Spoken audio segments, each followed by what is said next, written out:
Hey there, Mr. Redder here. Welcome back to another episode of r/Entitled People Stories. Today we have a very special episode for you, a compilation of some of the best entitled people stories we've read over the past year. So sit back, relax, and enjoy a few hours of the most entitled people you've ever heard of. And by the way, Karen assured me that for every thumbs up this video gets, she won't try to get anyone fired for an entire week. So please smash that like button and subscribe and turn on notifications for new stories from Reddit every single day. Hunt frogs on our farm? Have fun in prison. This is another story about Pops, my grandfather, and how he got some sweet, sweet revenge on squatters and poachers. This goes way back to the 90s, to be exact 1998. I was 10 years old. My farm back then was Pop's family farm. It's way up north in Ontario. My farm is not a small farm in the area. It's the biggest plot of land. Not only that, it has the most workable farmland. There's about 80 acres of good workable farmland that's including pastures and another 120 acres of dense forest and marshland. It's in northern Ontario. Back in the 90s, northern Ontario had a breakout of this type of moth. They would spin silk high in the trees. Really, they caused no harm other than a nuisance, but the government had the great idea to crop dust the forests on Ontario, causing an ecological disaster. With the loss of the moths and the chemicals in the water, a type of frog was nearly wiped out. We called them leopard frogs. They're green with these big black spots on them. After that, they were put on the endangered species list. The back end of my property runs off into a small marshland and into the lake, and back in the 90s, Pops was having a problem with poachers. They were camping in the back area, hunting out of season and eating turtles out of the marsh and just messing up the property. Back in the day, that forest was my playground. I know that area like the back of my hand, but unfortunately, I had a run-in with the poachers. So of course, I went out there with my Pops and our local lawman, but they had packed up and were gone before we got there. Unfortunately, they returned the week after. Pops tried to find them with the lawman several times, but with no luck. Now here's where all the information from the start comes into play. Pops, as hard as he tried, wanted them gone, but it wasn't working. Pops was also a fisherman, and his favorite bait were bones, other than the leopard frog. But because they made it on the endangered species list, the use was outright banned. Pops, being the responsible fisherman and generally caring about the land, figured, oh well, now's the time to get two birds with one stone. He approached the Canadian Fishery and Game Wardens and through a lot of work got in touch with an ecological survey team who decided that our little marsh was the perfect place for a spawning pool to raise little leopard frogs. And that's what happened. The back area where our marsh was fenced in, and they started bringing tadpoles to brood in our marsh. Not only that, the poachers' hunting ground happened to fall in the protected zone. Once the work happened, it took a full year for the poachers to return. But Pops had a weapon now, his phone. Once he could hear that familiar sound of shots going off, where no fire should be made, a single phone call to the game warden. They had over a dozen wardens up there in less than an hour, and the poachers were caught. Not only were they caught with the carcass of a bear and other animals, they were found with buckets and buckets of our little leopard frogs. They were caught, but not only did they hunt without a license, they also poached an endangered species to be used as an illegal bait. From what we learned through the locals, they did 2 years in big-time prison, all because Pops cared about the little froggies. Oh yeah, over 5 million of the frogs were raised on that marsh over 10 years, being released throughout marshes and forests in Ontario. You would have a hard time finding a leopard frog across Ontario that was not somehow related to a frog that came out of my little marsh. Am I the jerk for not returning to my childcare job because the mother fired me over a mistake? I, 19 male, had a job taking care of 2 kids who were 2 and 3, a dog, and doing light housework 4 days a week for a single mom who got my contact info from a business card I had posted in my dad's pediatric therapy office. Ever since the weather started getting warmer, the dog has been shedding like crazy. Like, I would vacuum the couch, and the next day it would look like I hadn't. I would lightly tug on the dog's hair and would pull out huge tufts. The dog's been scratching all the time, etc. My dad's dog has a double coat like theirs, and one morning when I was leaving for work, I packed his brushing tool in my bag. When the kids were napping, I spent a full hour outside brushing the dog. The dog seemed to enjoy being brushed, and after an hour, there was a huge pile of hair that had been brushed out. Before vacuuming it up, I sent the mom what I thought would be a funny text saying, "Brushed a whole new dog out of the dog's coat." Looking back, I realized that maybe I should have asked first, but at the time it seemed like something that was within the scope of caring for the dog. The mom went ballistic. She called me, yelling, saying that by brushing the dog and not letting the hair fall out on its own, I was causing harm somehow. She said I was an idiot and she can't believe she trusted me with her kids and that today was my last day. I was extremely upset because I had been with the family for 3 months and she had never yelled at me like that before. I left as soon as she got home because she was still fuming. I immediately lined up a job with another family and am supposed to start on Monday. The mom who yelled at me called me 2 days later, saying that she was very sorry about the misunderstanding and that firing me was an overreaction. I told her I was no longer available and she started crying about how hard it was to find a new sitter for her special needs kids. When I stood firm, she started texting my dad and asking him to do something. My dad is annoyed at being dragged into this, and while he respects my decision, he wishes I would keep watching her kids for a short time to keep the peace. I hate that I put anyone in an awkward position, but I also don't want to work for someone like that. Am I the jerk? Edit, because I don't want to have to keep clarifying. My dad is not an ABA therapist, he's a physical therapist. Not the jerk at all. Your dad is kind of lousy for putting this on you. He's a therapist and he can't see the instability of the mother and how it endangers you? I mean, if this is how she reacts to a completely normal thing to do with a dog, God forbid anything ever go wrong with one of the kids. You're an adult, and accusations against you could lead to legal problems. Stay far away from her. OP. I should have clarified, my dad isn't a mental health therapist, and he is mostly on my side. He's just annoyed that she's making her business his business just because we have the same last name. Good point about the legal problems. It's so weird because I've had things happen with the kids. Bumped head, scraped knee, and she was totally reasonable about it. Maybe she was just having a really bad day, but I don't want to risk it. Not the jerk.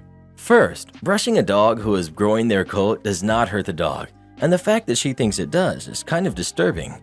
Second, even if she believes it hurts the dog, it's something that most dog owners do. So rather than simply telling you that she prefers not to have it done, she had a fit at a 19-year-old babysitter. This is not a person you want to continue working for.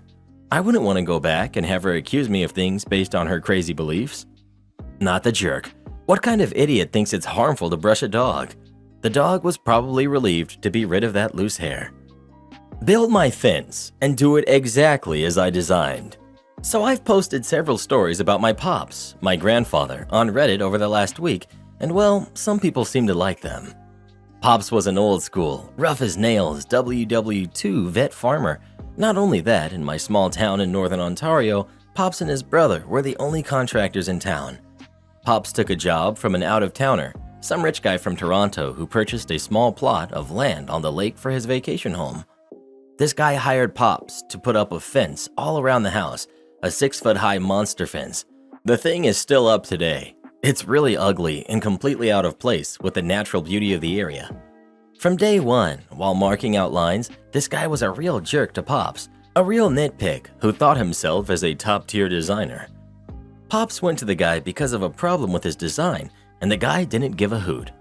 When Pops tried to point out the problem, the guy was like, "I don't care about your opinion. I paid you. You work for me. Get it done. I have guests coming up at the end of the month, so get it done. Don't call me with any problems. Just get it done." Pops, being Pops, he just gave an okie dokie. Can I get that in writing? The guy did just that, and Pops did exactly what he wanted. The guy got his fence built. Pops told one of the townies that lives near the road leading to the place to give him a call if he sees Mr. Moneybags show up. It took 3 weeks, and the guy showed up with his entire family in tow. Pops got a call from the townie telling him, "Hey, you're about to get a visitor." Well, as I said, Pops followed the directions exactly as written, a fence completely around the house, about 40 feet away from the place. What the plans didn't have was an opening for the driveway or any gates to get in. I wish I was there to see the guy's face when he got to his nice vacation home. I would have loved to have seen his face when he showed up to the farm to tell off Pops. When Pops told me this story, he said he was sitting on the front porch sipping on his whiskey as that guy rolled up. The guy screamed at Pops, calling him a dumb jerk, and Pops just smiled and said, Remember when you told me to build it exactly as you designed? If you don't like it, redesign it and fix it yourself. As I said, the guy still owns the place and he stays far out of town. And that fence is still up today. It's really ugly, but it has stood the test of time. Oh, I also know I have horrible spelling and grammar, and I'll be straight with you. I not only left school for a GED at 16, school was no good for me. I also have a learning disability, so bear with me. Edit. Forgot to add, they had to go down to the general store and buy a chainsaw to cut their way in. Am I the jerk for telling my coworker the real reason why nobody wants to go to her place? So I, 27 female, am a teacher at a high school. The department I'm in likes to stay close and social with each other, so we do these potluck hangouts sometimes. My place has been dubbed the Fun House, as everyone likes the old school games I have, as it gives them a sense of nostalgia, and me and my boyfriend's cooking is great. I have this coworker, let's call her Pam, who desperately wants to host one, but always gets shot down. I asked another teacher why, and they told me her place stinks. Literally. I didn't believe it till I went there to pick up my game system. It's a very foul, strong, and noticeable smell, but Pam seems to not notice it. Not too long ago, we had a February break, and all the teachers decided it would be nice for another get-together. Pam offered her place again, but the teachers said they would prefer my house. Pam protested for a bit, then finally agreed. On the day of the get-together, while me and my boyfriend were cleaning, Pam comes hours early and later on begins to study my cleaning methods. Pam then makes comments on how I clean with too many products. I shrug it off and said that's how my mom taught me to clean. She then goes on this rant about how being overly clean is not a good thing and tries to label what I'm doing as a disorder. I then ask her about her cleaning habits. Pam tells me that she doesn't use any products, just a rag and hot water. She doesn't change out trash bags unless they show signs of tear and doesn't mop, just sweeps. Me and my boyfriend exchanged looks, but didn't say anything. At this time, the get-together starts and everything is going fine until Pam starts to tell everyone about how I clean and tries to make a joke of it. Everyone awkwardly laughs, but she just keeps going with this bad joke. Annoyed, I then tell her that maybe she should use me as a model on how to clean her house. She asks me what do I mean by that. I held my tongue until she started complaining about why no one wants to come to her place, especially since her place is a nice condo, and mine is just a small house on the odd side of town.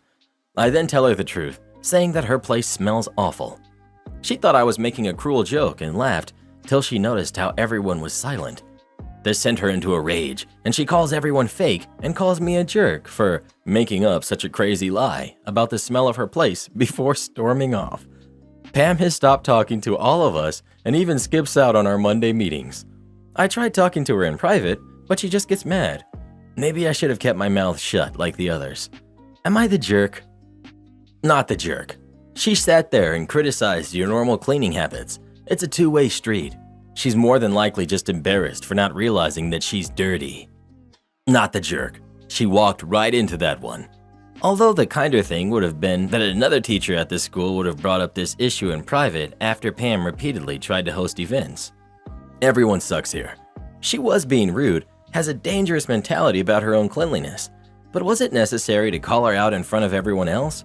I might have changed the subject because Pam was making a jerk of herself, and I'm guessing that no one else felt that her criticisms of you were valid.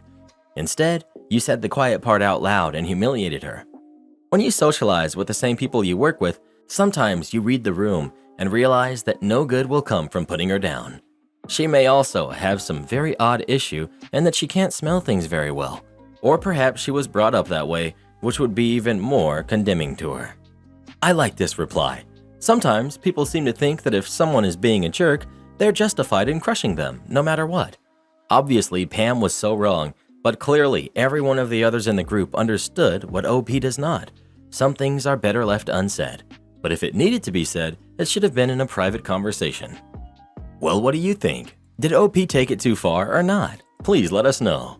No, Pam got exactly what she deserved. You let people get away with this crap forever and they'll never stop doing it. Bin everything in this room? You got it, boss. Not my own malicious compliance, but overheard, then witnessed at work.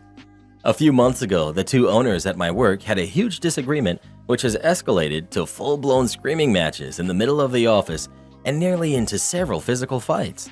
It came to a head last Friday, and owner A decided to pack it all in and leave effective immediately. After lunch, owner B called the warehouse manager up to the office and pointed at owner A's office, situated just off the main open plan office, and said, "I'm just too stressed to deal with this, so I'm going home. Bin everything in that room. I don't want to see a shred of evidence that owner A worked here when I get back on Monday morning." The warehouse manager looked at the offending office and back to owner B. "Are you sure you want to bin everything, boss?" Owner B looked ready to explode already, and apparently this extra bit of clarification sent him over the edge. Did I stutter? Get rid of everything in there, or you can clear out your desk too. And so owner B stormed off, and our warehouse manager took out his walkie-talkie and summoned up 2 of his warehouse staff and relayed the instructions. The warehouse workers questioned it and got the same answer. Yes, absolutely everything. And so they got to work. Owner A's personal effects were put into a box and sealed up to be taken to him by one of the purchasing staff who lived nearby. Everything else was bagged up and put into the bins. The paperwork and stationery were boxed up to be shredded and destroyed. Next, the monitor and printer were taken to the bins, followed by the desk and chair. When I left at 4 p.m., the warehouse workers were just starting to take down the wall-mounted bookshelves. I would have expected them to stop there, but when I got in this morning, there was nothing in the office. The curtains and blinds are gone, plug sockets and light fittings taken off the walls, leaving exposed wires, and tiles removed from the ceiling, showing the ductwork and wiring above. The carpet that owner A requested be put in was torn up, leaving the underlay. Even the door with owner A's name plaque on it was taken off the hinges. It looks like a construction site in there. Owner B came in at 10 this morning, took one look at it, and started screaming his head off and demanding to see the warehouse manager. He wanted whoever did this to put this right and then get off site as they were fired. If no one owned up, then the whole warehouse shift was fired. Our warehouse manager, never one to give a hoot, just peered into the office and said, "You said bin everything, boss. Looks like they did," and walked off. Owner B looked like he was going to burst a vessel. Am I the jerk for kicking out my sister completely from my house when my nephew broke my son's things? Finding out about my son James was a huge surprise for me 8 months ago. He's 6 and I'm 28, male, still adjusting to it. My sister lives with me, by the way. She's been here over a year because lockdown pretty much ruined her business. My sister couldn't afford the rent anymore for her store. Her and my nephew, AJ, who's 9, moved to my place. Right now she's working, but not enough hours to earn her own place. Now, it doesn't really bother me that they're living with me. Sometimes AJ can be a lot though. She has a bad habit of spoiling him too much due to his dad not being around. After finding out about James and having him over more often, AJ has hated he's not the only kid in the house anymore. 3 months ago, my son's grandma, who's his legal guardian, had to undergo surgery. She's still recuperating, so it's going to take some time for her to do more physically. In the meantime, James came to live with me. He's already gone through enough in his life, and I just want to make the process easier on him so he feels comfortable with me as his dad. My place is a 3-bedroom, so before it was each in their own individual rooms, but I told my sister to move AJ's things in with her. Of course, my nephew had a fit, and she was mad because he's lived there longer than James. I normally don't play my house, my rules, but for my son I did. She's still pretty bitter about it. AJ doesn't tolerate James around at all. He's mean to him for no reason. One time at breakfast, he pushed James because he wanted to sit where he was sitting. I've had talks with AJ to get him to understand, also with my sister to get her kid under control.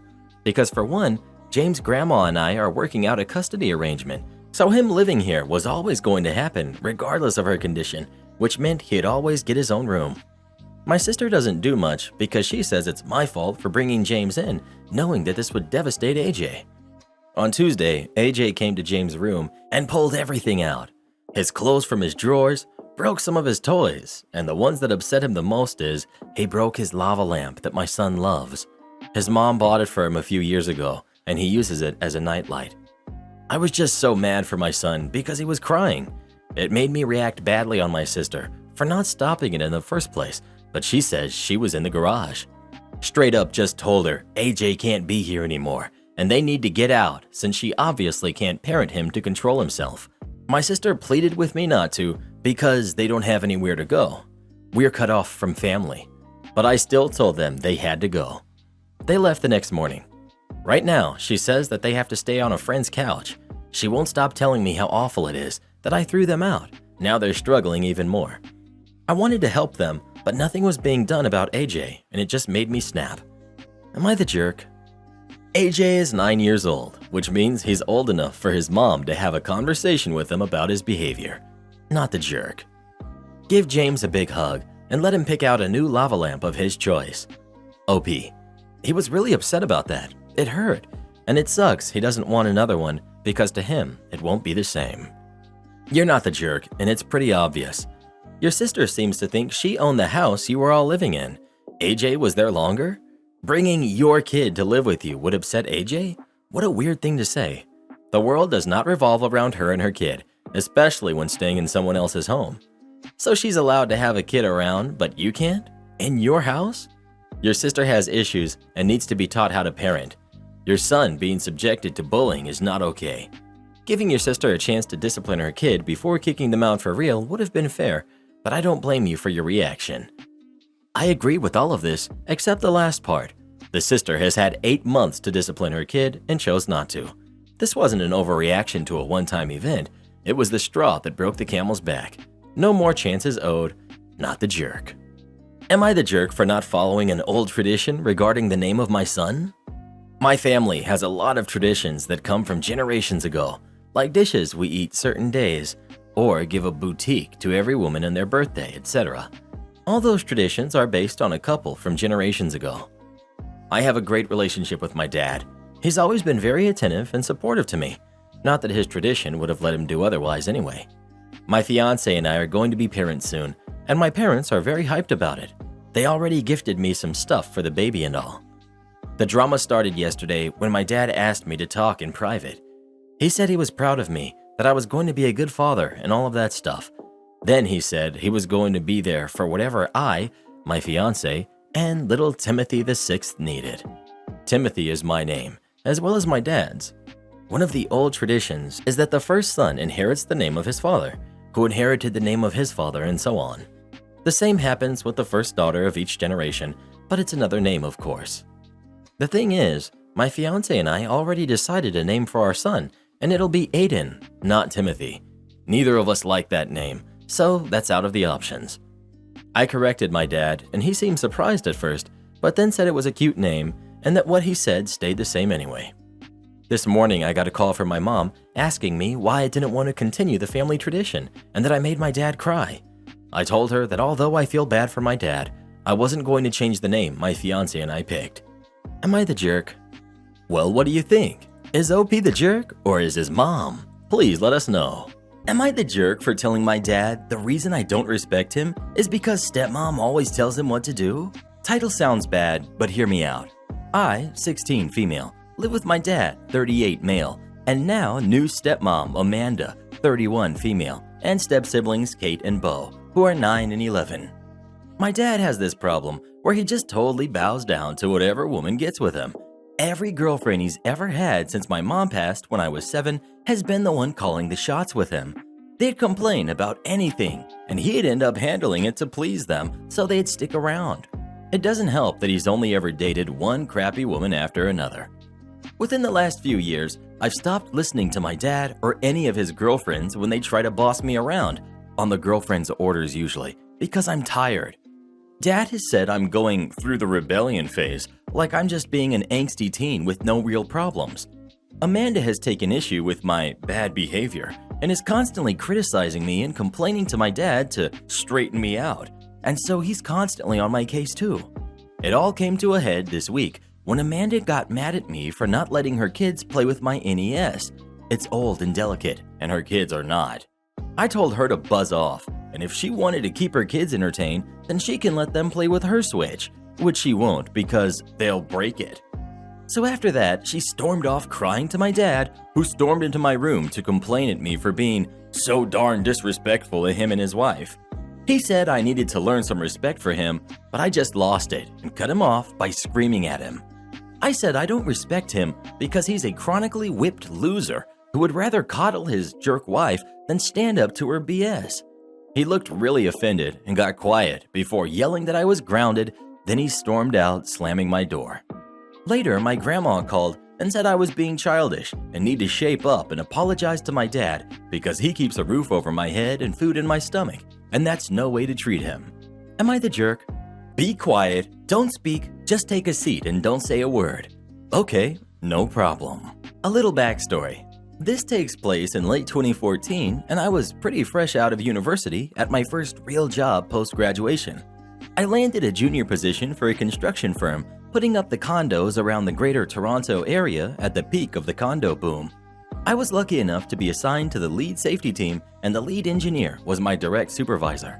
The company I was working for had just scored a huge contract to re-engineer/fix the balcony's glass on several condo buildings in the downtown area, all managed by the same management company.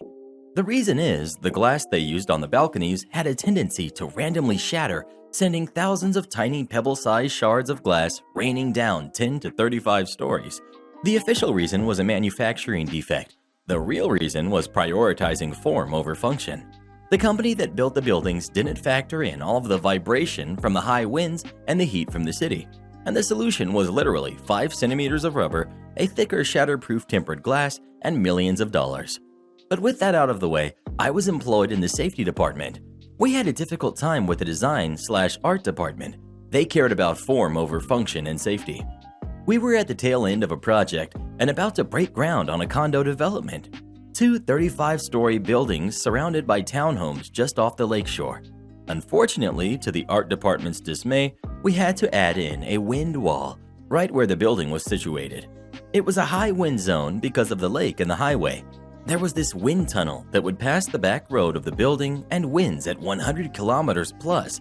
It's fast enough to knock you off your feet, but the design department hated it and thought it was ugly and cost sales.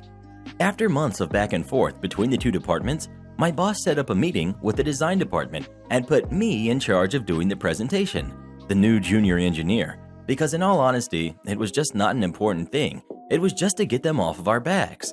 Well, it comes to the day of the presentation, and I show up a little bit early to set up, and I go find the boss of the department. I had never met the man before. Well, I get to his desk and try to introduce myself. I was met with a, "Be quiet, we're waiting for one of the dummies from upstairs. Just be quiet and don't say a word and take a seat." So that's what I did. I texted my boss and explained what happened, and he said just wait. Don't say a word and just wait. So I did. 20 minutes passes and you can see the boss getting visibly agitated. Another 20 minutes passes and the man is seething with rage and makes a call. My boss texts me and he says the guy is going to call you in a few minutes. You have permission to say what you want. Well, I'm sitting in the dead silent meeting area and the boss makes a big spectacle of coming out and saying, "Everyone be quiet. I'm going to call this jerk and see what's the holdup." Well, my phone starts to ring and I answer. Before the guy says a thing, I spoke. "I'm sorry, I can't talk right now. I am trying to start a meeting, but some idiot won't let me." And I hung up. The man's face went red. He didn't stay around for the meeting. He went to try to chew my boss out. It didn't work, and the meeting went off with no problems, and it ended the issue with the design department. I only stayed at that job for about a year until my boss recommended me for a better job, lead safety at a different company. I stayed with them until last year when I decided to do my own thing. Entitled mother thinks her son gets a free birthday cake just because it's his birthday. This happened a few years ago. My family and I were eating at a restaurant and were simply amused onlookers and weren't involved in the whole incident. We were seated in an area of the restaurant that had 4 moderately sized tables, 3 of which were occupied by my family, a nice family and an entitled family. We were all in close enough proximity that we could easily hear what was being discussed at the other tables. The days before lockdown. And I learned that it was the daughter of the nice family's birthday. I think she must have been either 5 or 6. The birthday girl's parents had handed over a birthday cake to the restaurant servers before being seated earlier on to surprise her after eating their main meal. And so a few servers brought the cake out while singing happy birthday to the girl and had lit the candles for her, and the kid was adorable and super happy. Now, the cake looked like a kid's sugary dream come true. It was super colorful and looked delicious.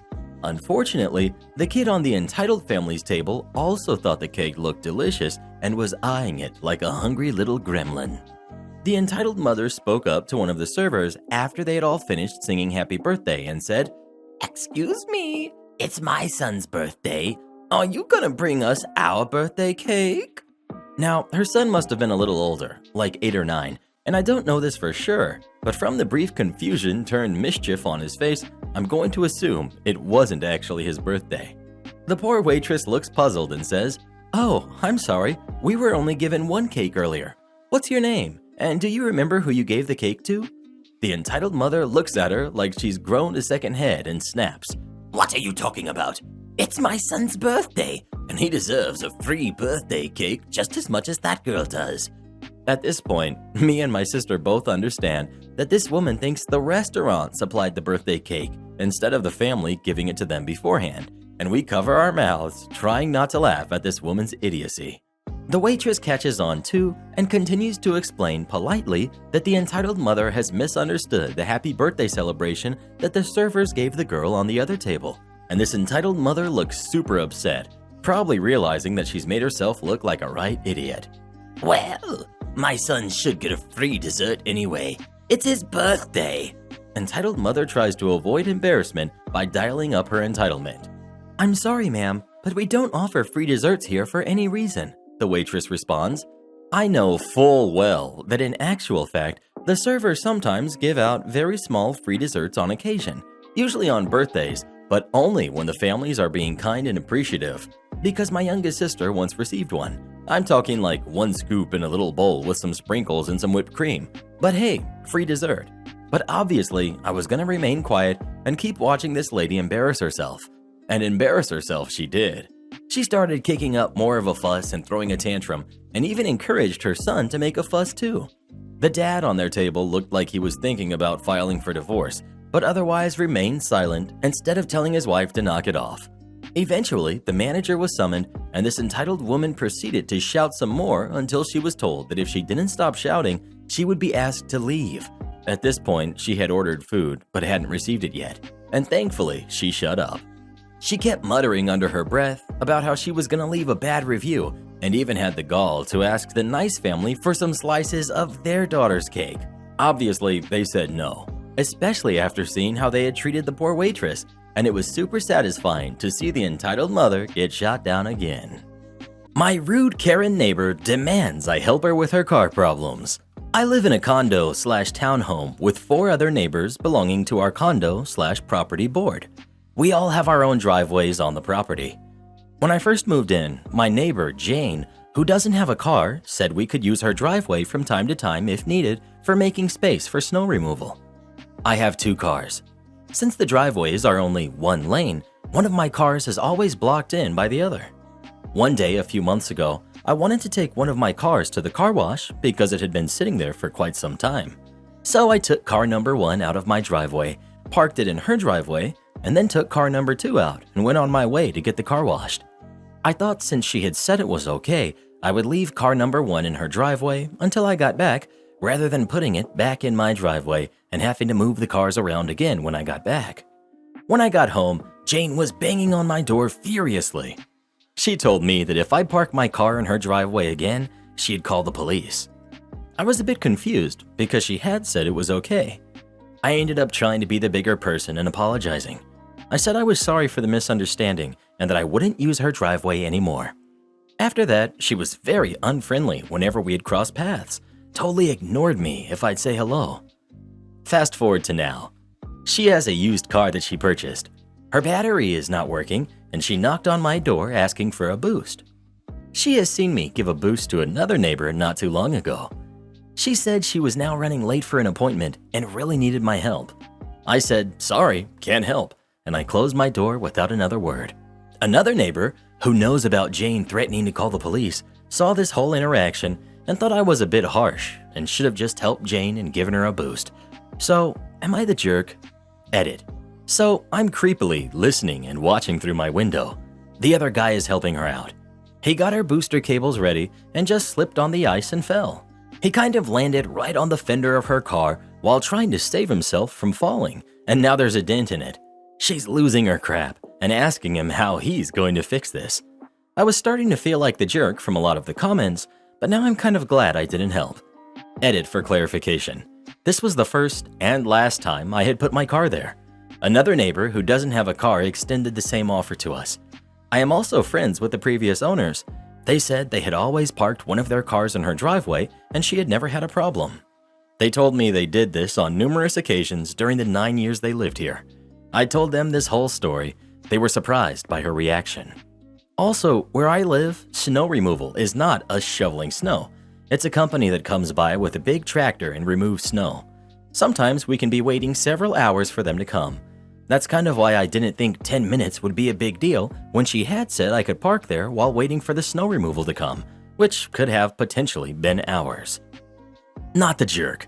The fact that her instinct was to threaten to call the police speaks volumes of her character. You owe her nothing. OP. Exactly, that was a bit much. Disagreements happen. I had my part in it. But threatening to call the police over a misunderstanding that wasn't putting anyone in danger? That's why I was just like, no. Well, what do you think? Should OP have helped Karen boost her car or not? Please let us know. I would have told her, sure, I'll be out in 5 minutes. Then I wouldn't have answered the door for the rest of the day. No, I don't work for the university. Leave me alone. We, equals girlfriend and me, met our first real Karen in the wild, and OMG, I'll never look at this channel the same again because I can now truly imagine some of the situations that get shared here. Backstory. I live in a town in the Netherlands which has a university that is also internationally known. As a result, we get a lot of foreign students here, which, in my opinion anyway, is what makes this place so nice to live in. When shopping, for example, you can easily run into people speaking English, obviously, German, French, Spanish, and there are even Chinese and Japanese students here. I kind of enjoy that international character, especially when you keep in mind that my hometown is actually rather small. Anyway, my girlfriend has an overseas cousin living in Japan who got accepted to attend the university. And since my girlfriend hadn't seen her cousin for many years, she was obviously really looking forward to meeting up again once we learned of this. Things to know. My girlfriend and me don't live together, but we go visit each other every other weekend, either her or my place. Obviously, she came over to mine this weekend. Another thing is that I often enjoy wearing a body warmer versus a regular coat, which apparently sometimes makes you stand out a bit, but really not that much more from someone wearing a red or bright yellow jacket, which is sometimes also a thing over here. Alas, when this incident took place, the cousin had been here for roughly a week or so. The meet. So it's Saturday. The weather is very nice, and off we go. Now, the university doesn't really have a dormitory, as you often see in the US, but from what I have heard, they do maintain a few buildings around town where some students are invited to. Most students need to take care of their own housing though. But the cousin got lucky and was invited to stay in one of the buildings maintained by the university itself. When we got there, it was somewhat busy because there were a few new students moving in, so we met up outside in front of the building. My girlfriend and her cousin were very happy to actually meet in person again, so yeah, first moments there was a lot of Japanese going back and forth, but eventually they decided to switch to English because they figured this was more fair towards me, and now I could also join the conversation. I didn't really mind though. I actually learned a few new Japanese phrases. So here we are, talking in English about stuff, when we're suddenly met with, Finally, some service. You can stop talking to them now and get to work here. And when the three of us look over to where this tirade was coming from, we see a filled-out woman with that hairstyle, sunglasses, the works, as she drops 2 suitcases right next to me, followed by a bag she was wearing over her shoulder, and then proceeds to walk towards the building. What on earth? Madam, what are you doing? You shouldn't just leave your bags here. I tell her, but to no avail. She completely ignores me and just walks inside the building. My girlfriend is confused. I tell the ladies that we're just going to stand somewhere away from the suitcases since these aren't ours. When the cousin asks if this isn't dangerous because someone could steal them, my girlfriend and I basically tell her, oh well, we're not going to look after someone's luggage after they just insulted us. My girlfriend excuses herself to me and explains to her cousin, in Japanese again, that the culture in the Netherlands is very different from that in Japan and that she needs to be careful about this because some people might otherwise take advantage of her sense of morale. The twist. Because I couldn't really participate in that conversation, I started paying more attention to our surroundings again and noticed that a student had come out of the building. noticed the suitcases and was now looking around.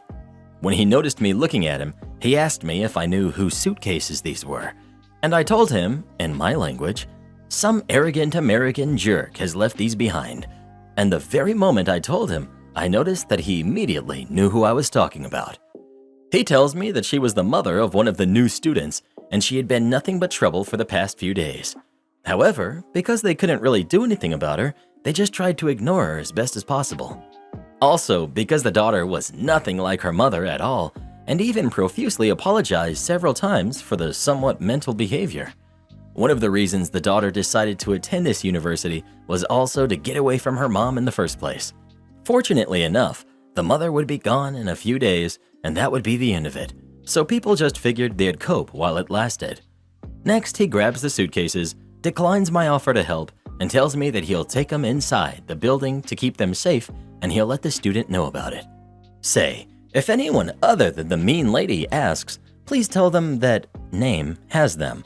Otherwise, could you please just ignore her or something? I know I'm asking a lot, he tells me. I smile, nod, but tell him no promises, and meanwhile, the ladies had switched back to English again. This time, we're talking about shops that are available. The cousin tells us that she's lucky to have found a discounter, Aldi, but it's somewhat far away. After which, girlfriend and me tell her that there's a Lidl closer by, which also is not too expensive. One thing leads to another, and we soon decide to go over there. Also, because girlfriend and me had to do some shopping anyway. The cousin runs inside to grab her bag and some other stuff while girlfriend and me wait outside.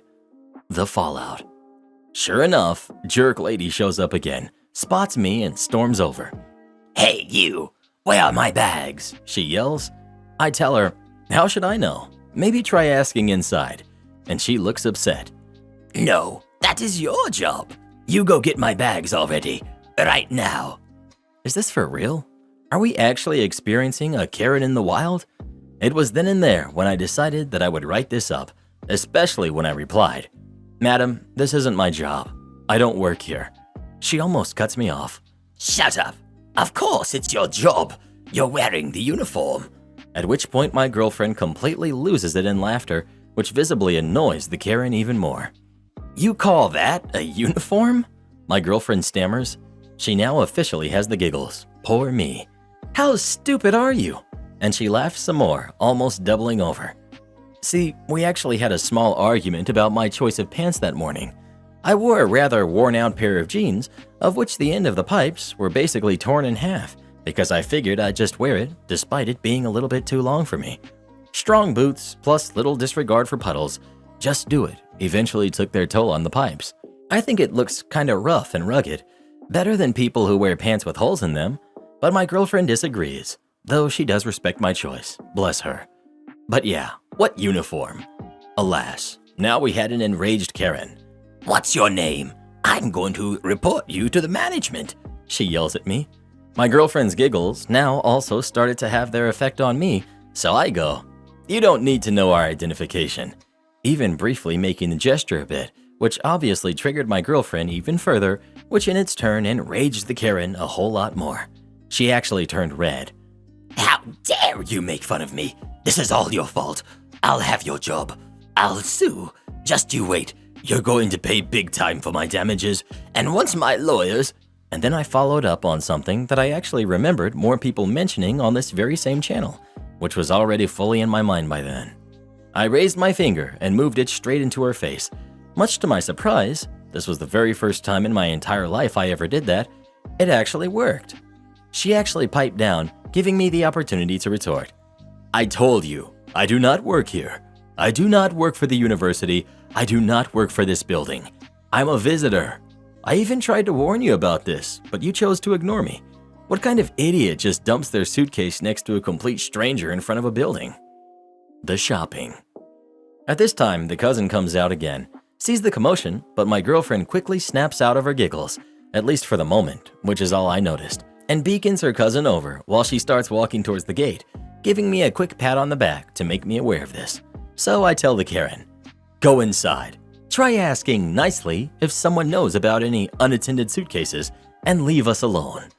While I'm starting to follow my girlfriend, which is followed by a, how dare you? To which I say, no, How dare you? And we walk away. As we're 5 or so minutes into our walk with casual chatter, my girlfriend suddenly says, she's following us. We decide to ignore her and went our way to the supermarket. We do our shopping. Girlfriend and me even decide on a little courtesy gift. So when we're standing in line before the registers, girlfriend tells her cousin that we'll be paying for the groceries, which almost brought her to tears. She was very appreciative. Really nice girl. And then we got into the second act. Suddenly, the woman started screaming and shrieking that, I need a manager. Those jerks stole my luggage. Which immediately sent my girlfriend into giggles again when she murmured, Our Royal Highness masked luggage. She saw Spaceballs just the night before. As could be expected, over here, nothing happened. We paid, bagged our stuff, and left while the woman kept shrieking when I suddenly heard an alarm going off just as we went outside, but for obvious reasons we didn't stick around, nor did we see her following us anymore. We actually did learn what happened though. Aftermath.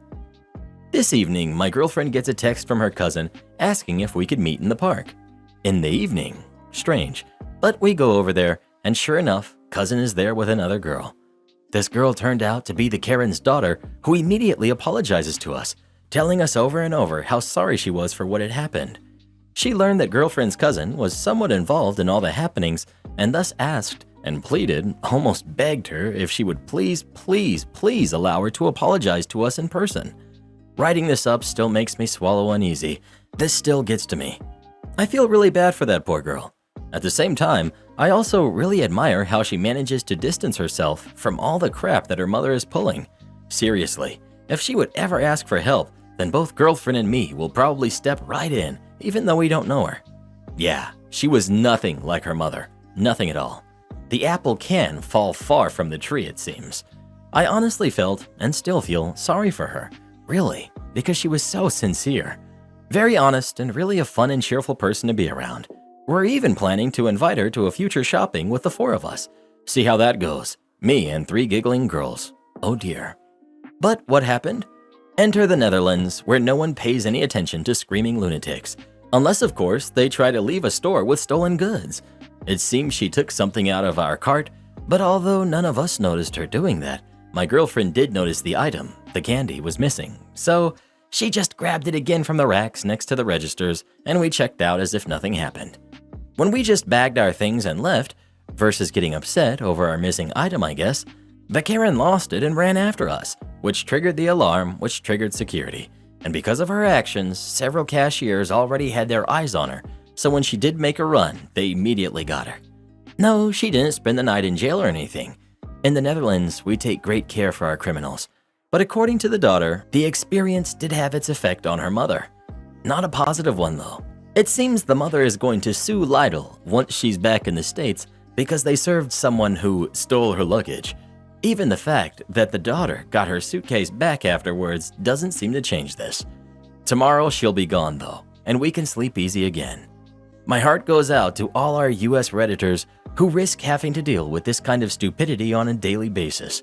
This was a tiring, taxing, and bizarre experience, and I hope I'll never meet another Karen again. Thanks for reading. Am I the jerk for not wanting a prenup with my rich fiancé? My fiancé, 28 male, and I, 25 female, had previously agreed that I'd quit my job and be a stay-at-home mom because we both had absent parents due to their work and felt neglected when we were little, so we wanted to do it differently for our kids. We decided I'd be the parent to stay home because he has a much higher paying job, which is enough to support a family on, which I'm all right with it because having a parent at home is something that's really important to both of us. However, we made the mistake of not discussing the topic of prenups previously. He assumed because he comes from a rich family and has a highly paid job, I'd automatically understand that a prenup was expected. Whereas I didn't expect anything because I genuinely forgot all about the topic, which was probably ditzy of me. I'm just so in love with this guy and want to marry him that I didn't think anything of the what if we break up situation, which was naive of me, I know.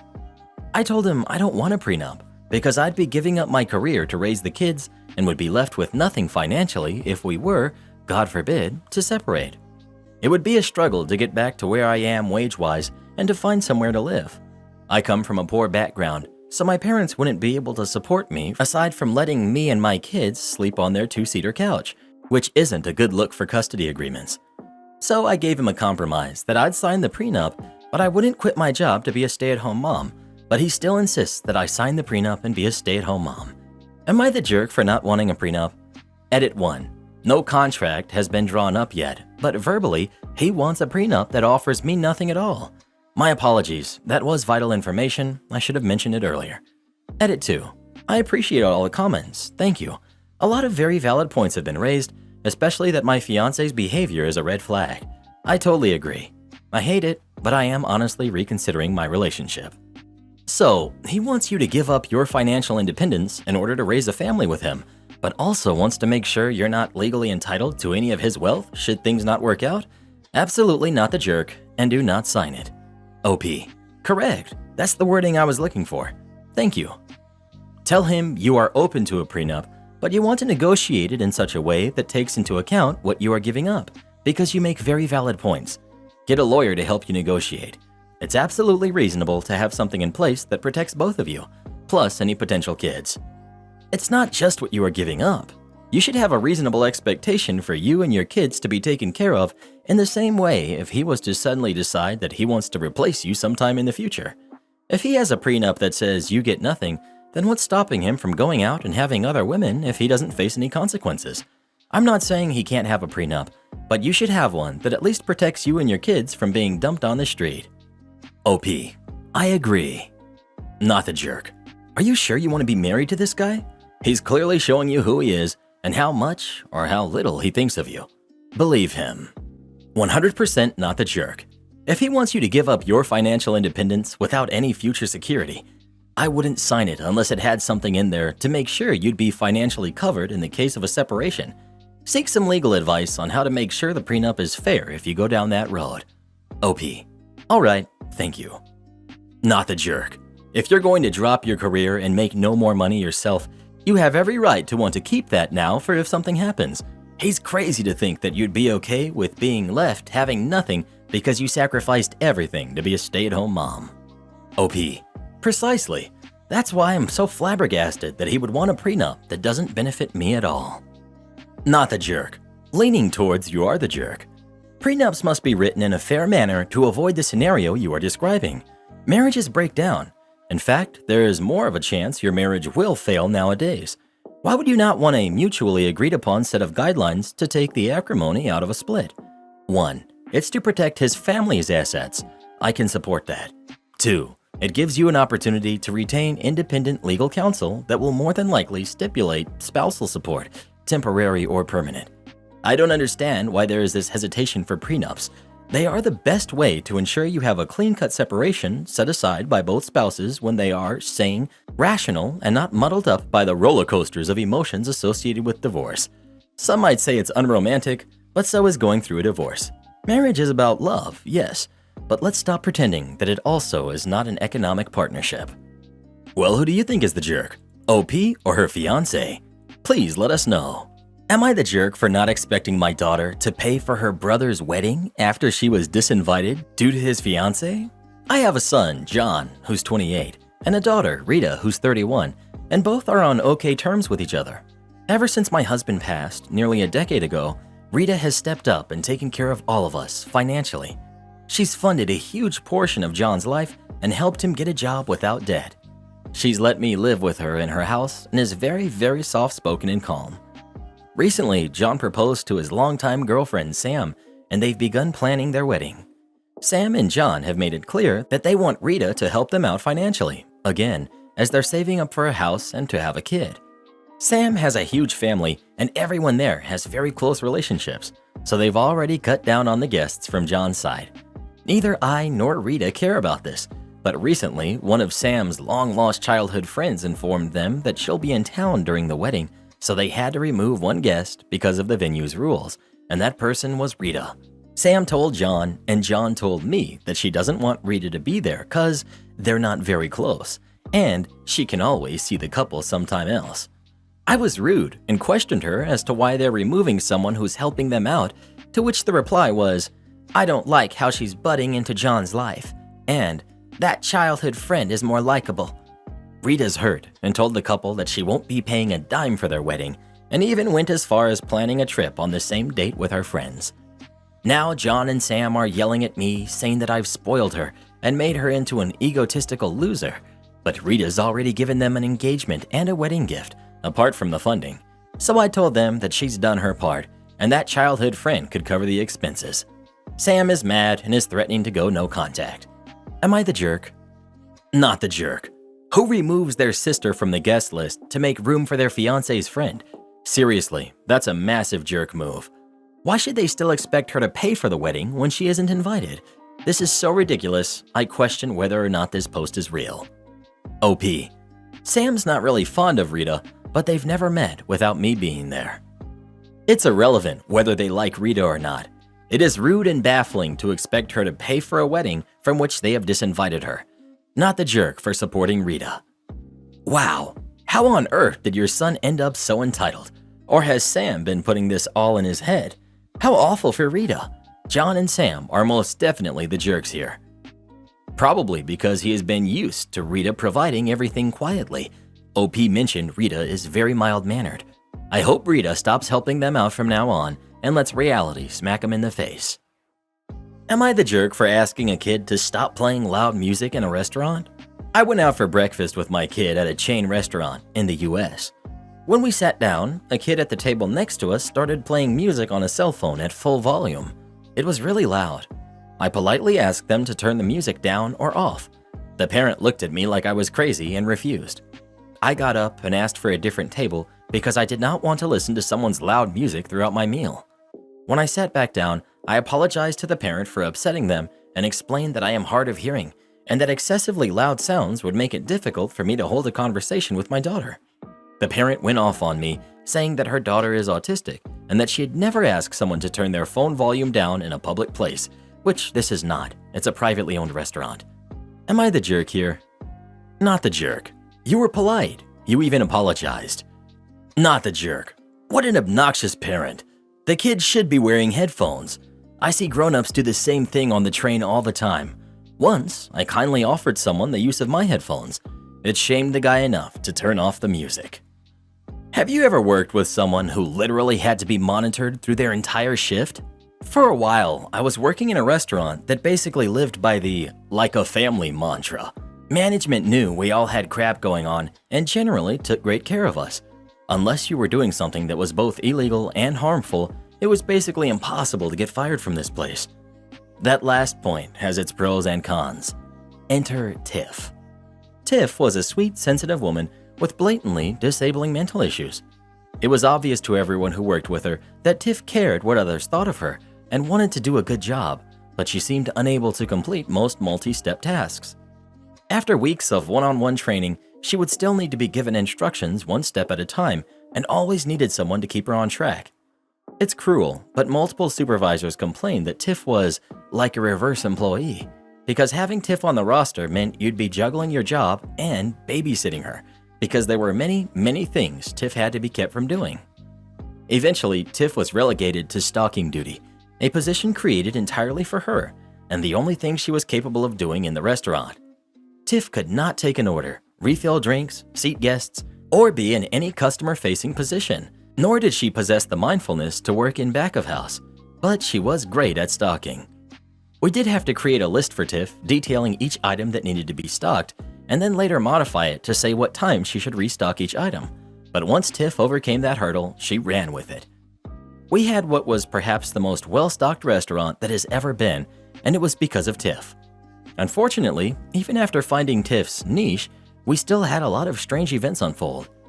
Tiff had to turn her phone into the office when she reported to work because she would disappear to the bathroom for 20+ minutes at a time to stand in the handicap stall and play YouTube at top volume. Why did she stand in the stalls? Apparently, she thought the seats in there were too dirty to sit on. She had access to the cleaning supplies and Lysol that were, conveniently, in the same bathroom, but preferred to just not interact with the toilets in the first place. We had to ban her from using the store phone because, after turning her phone in, she would use the store phone to make regular phone calls throughout the day to her mom and boyfriend. She'd typically talk about her cat and ask about dinner and had zero awareness of how busy we were around her. One day, she borrowed my phone to make an urgent call. She went to the supply closet and audibly had a long conversation with her mother, again about her cat. When she gave my phone back, I checked the call logs, and no call had been recorded. The most significant incident we had with Tiff was actually the last day she worked for us. No correlation. We only offered orders to go during lockdown, and customers were instructed to call the restaurant and we'd have them pay outside before bringing the meals out to them. It got super busy because most of the restaurants near us were closed completely. During a rush, we lost track of Tiff completely. About 30 minutes later, those of us in front of house collectively realized Tiff was missing. She never told anyone she was leaving and was still clocked in. A handful of us formed some kind of impromptu search party to scout the restaurant premises looking for her, but we don't find her anywhere. She's not in the bathrooms, the closets, the walk-ins, or out back. She's not in the parking lot or the break room. Tiff has disappeared from the restaurant completely. Eventually, one girl offhandedly mentions that she had seen Tiff walk out to her car and drive away. She hadn't even taken off her apron. We started discussing what could have prompted her to walk out like that. A short while later, Tiff returns in a perfect mood and starts working as if she hadn't just disappeared for over 45 minutes. Apparently that day, we had not taken Tiff's phone. Knowing she was not supposed to use our restrooms to watch YouTube, and apparently fearing whatever microbes were on our toilet seats specifically, Tiff had driven down the road to use the public restroom in Domino's instead. She was wearing her apron the entire time. Tiff quit shortly before her shift the next day as she said she had been hired at Olive Garden. Act like a jerk in the middle seat? Get arrested. After seeing another post about a middle seat jerk, it reminded me of what happened back in 2004, and this is unintentional pro-revenge on my part. This happened on a flight back after dropping my mother-in-law off at home. She was in her 80s and didn't like flying alone, so whenever she visited with my wife and me, I ended up flying down to pick her up and flying back with her to take her home. I liked earning the miles, plus I enjoyed it a lot because I genuinely adored my mother-in-law. Anyway, I had the aisle seat, which I always book, and the guy in the middle seat, who was there before me, refused to move his leg and kept his arm on the armrest. I got in my seat, but he's really pushing back hard. It feels like he's basically trying to take over the entire row. I'm pushing back too, but refuse to continue to this entire flight, even though it's barely a 75-minute flight. As the flight attendant walked by prior to liftoff, I purposely commented loud enough for her to hear, "Dude, stop trying to play footsie with me. I'm not interested." He got all flustered and moved a little bit, though not a lot. Fast forward to just after takeoff. Seatbelt sign is turned off and they're getting ready to serve drinks. Now he's spreading out again, but even more than before. I unhooked my belt and jumped out of my seat and yelled at him to stop touching me. FA and the air marshal rush up to me as quickly as they could to see what's going on, while he's trying to form words. I tell them he keeps rubbing his leg against me and won't stop even after I tell him to. Before this guy could respond, the passenger in the window seat says he's rubbing up against him too.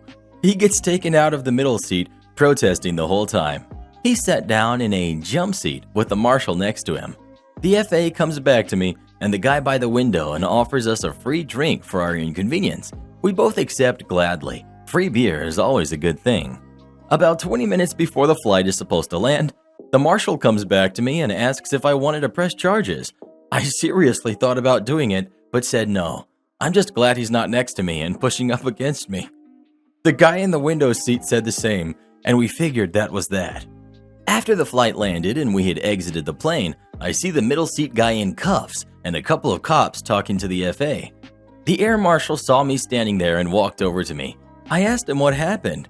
She said the guy started calling the flight attendant all kinds of names, and she was pressing charges against him because he did make a threat of harm.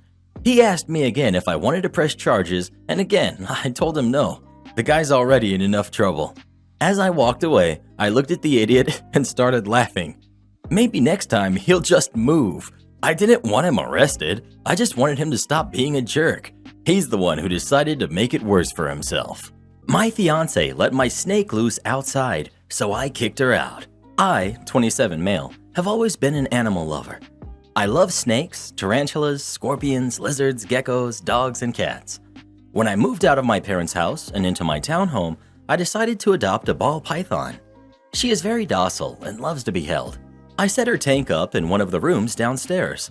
When my fiance, 28 female, and I decided that we were ready to move in together, I slowly introduced her to the snake. She thought the snake was really cool and even held her a few times.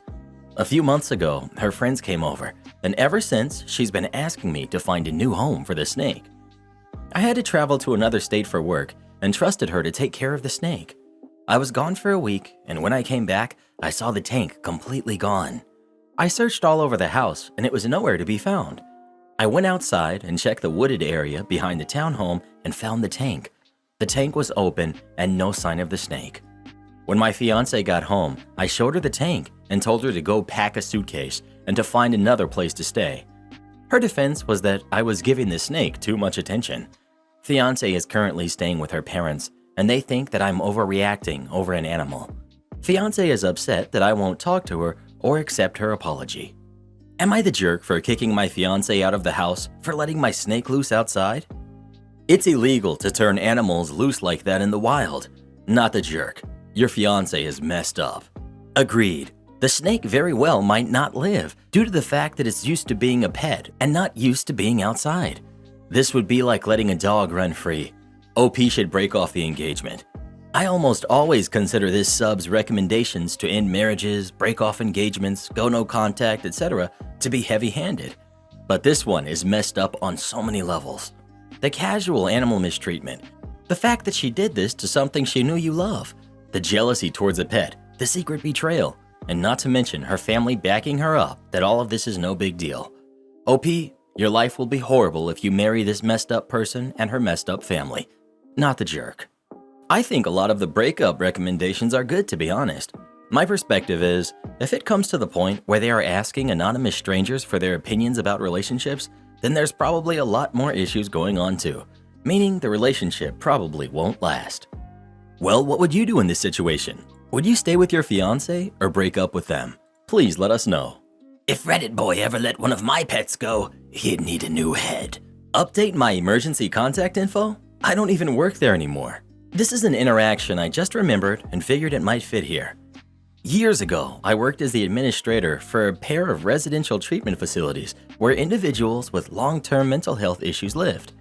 I was the contact person for a couple city and county agencies and would occasionally get calls about referrals, changes in parole status, and some of my residents, that kind of thing. I left that position in the fall/winter of 2012. Back in 2020 or so, I got a call from one of the partners, and the conversation went like this. Me. Hello? Caller. Hello, this is whoever. Let's call him B. With such and such agency. Is this OP? Me. Please tell me what this is regarding. Caller. I'm calling to update and verify our emergency contact information. We have you listed as the contact person for this facility. Is that right? Me. That's my name, but I haven't worked for that company since 2012. I am not an emergency contact for them anymore, and you will need to remove me from your list. I am not a resource for you or for them. Note, yes, I really did talk like that. 10 years in community mental health/outreach trains you to speak like a computer when necessary so your conversations stay factual and you don't inadvertently agree to anything. Caller.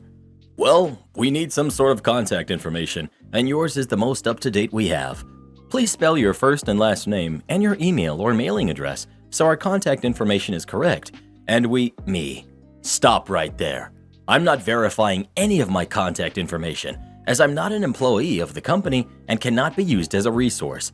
Remove any of my information from your list and call the company directly if you need updated emergency contact information.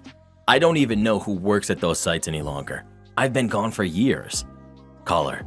I need you to help me update your contact information. You're being deliberately unhelpful. Me. Yes. Now imagine how unhelpful I'd be if you called me at 10 p.m. on a Friday night. Me, continuing.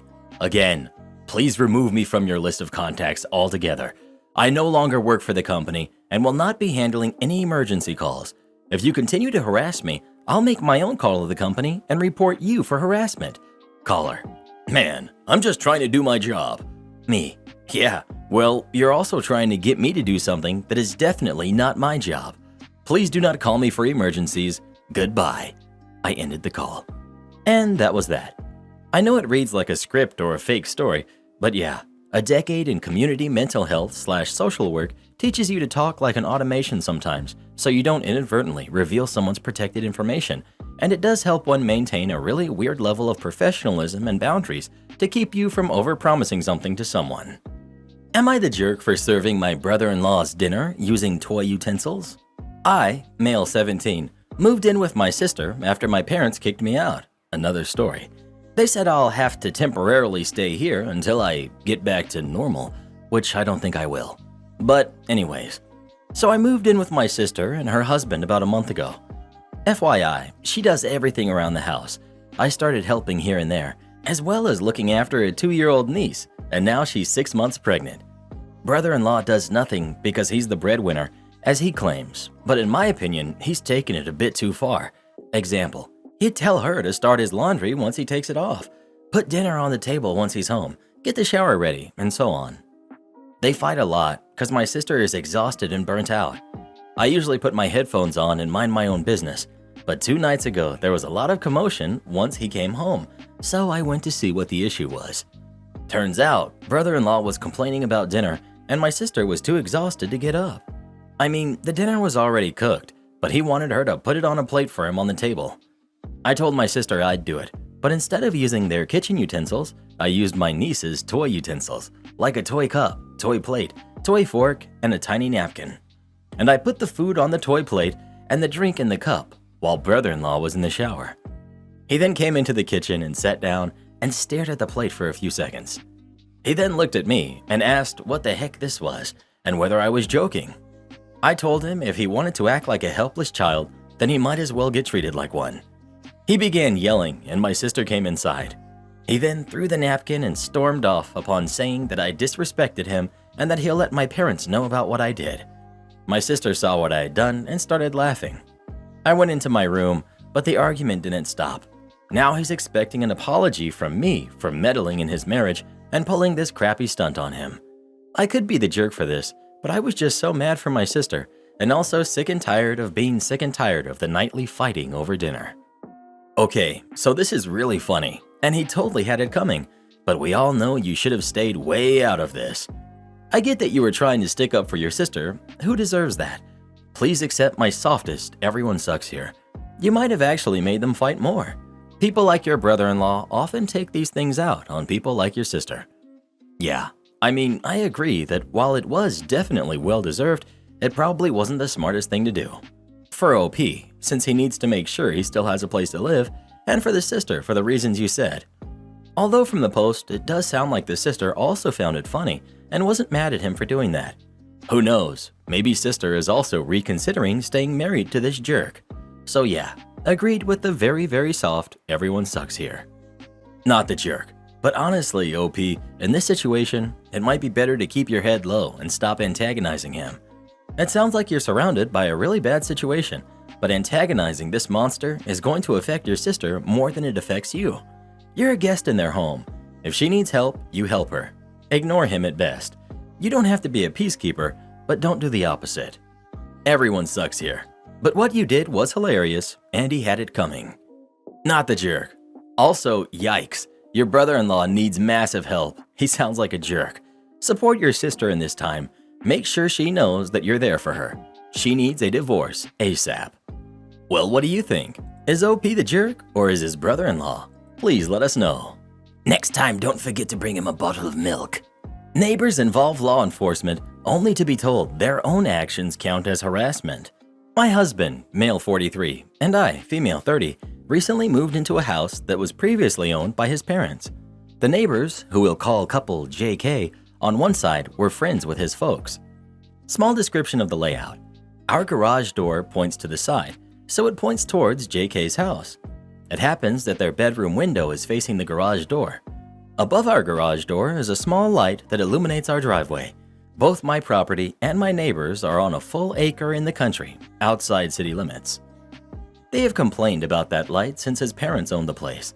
They have complained about quite a few things since we've moved in, and for the first bit, we tried to be considerate. The motion light was a big one that they would constantly bring up, saying it was shining in their bedroom window. We had a large pine tree that blocked it for a while on our side of the property line. JK came to us asking to cut down the tree because the overhanging branches were making it difficult to pull vehicles through on their property. In an attempt to be good neighbors, we agreed. So they cut the tree down. But in doing so, they left the trunk, saying it was on us to deal with it. But because the tree was cut down, now they're complaining more about the light. We have not allowed that to make us change it. So they've decided to put up a privacy fence. Okay, sure. It means we have less to deal with from them. This winter, there have been a number of reports of people stealing things from cars. And on top of that, we have chickens. So we set up a Ring camera in motion light that faces the back of the property. The light only comes on when someone is in the driveway or near the chicken coop. But by pointing it at the back of the house, their window is also in that path of the light. It's just in the fringe view of the camera, so I can't imagine that much light is getting in. And with the angle, it's also on our bedroom window, almost directly. It hasn't troubled us at all since we installed it. It had been there for 3 days when we got a text from JK saying challenge accepted and threatening to get the brightest light they can find and point it at our window. A hollow threat. There's no way they could. Now it's been a little over a month. The neighbor was true to his word and put a light on a 12-foot pole with a light on top. I took pictures. It's right up against the fence he built, pointing directly onto our property. He did his best to angle it into our window, but missed. Not that we told him that. It didn't really trouble us.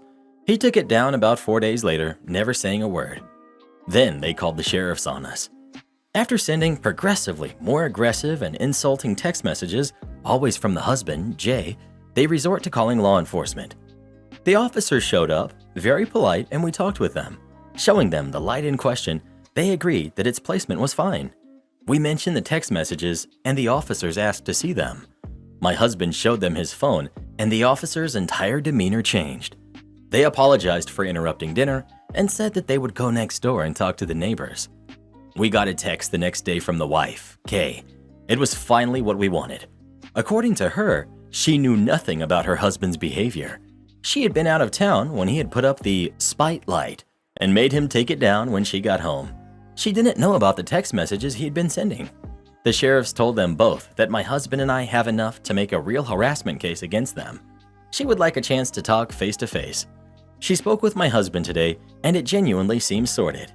Who would have thought them calling the police would actually help us? My neighbor has a giant floodlight shining directly in my bedroom window, so I put up dark plastic, cardboard, and curtains. Now you see, petty little me would have got some sort of mirror film and put it on my window, so whatever they shine at me is reflected right back at them. Am I the jerk for kicking my sister out from every streaming platform I own because she kicked my dad off of her Netflix? English is not my first language. This is not in the US. The streaming devices' prices are really up here. I'll try to keep it short. I'm 25, male. My mom passed about 4 years ago, and one of the things my dad, 65, male, clinged on to ever since was movies. They really enjoyed doing this together, so I guess he took comfort on keeping the activity on his own. At that time, my sister, 32, got a 2-screen Netflix subscription and gave one to my dad so he could use it whenever he wanted. During those 4 years, I was able to get pretty much all of the rest, and since my sister was paying for my dad's Netflix, I thought I gave one of the screens to use, so no biggie. I've been out of town ever since New Year's Eve, and I finally came back home a week ago. I told my dad that we should see a movie together on Netflix or something, but he said that Netflix wasn't working. I found it odd, so I asked what he meant while taking his phone. He said that he asked my sister a few months ago, but she said that it wasn't working, so they'd wait for it to work. I only hummed and tried to log in again, but it didn't let me, so I called my sister asking for the password. She said she couldn't share the account anymore because now that they had my nephew, 2, male, they were using one of the screens for him and another one for her husband. This enraged me. I asked her why she didn't tell me before and why she lied to my dad. She said she didn't have the heart to tell him, and I told her, "But you have the heart to lie to him, don't you?" and hung up. Since then, I've gotten my dad a new Netflix account, and I've changed all my passwords so only my dad and I have them. 2 days ago, she called saying that my brother-in-law wanted to watch Game of Thrones, but the account kicked him out, and I told her, yeah, it was me.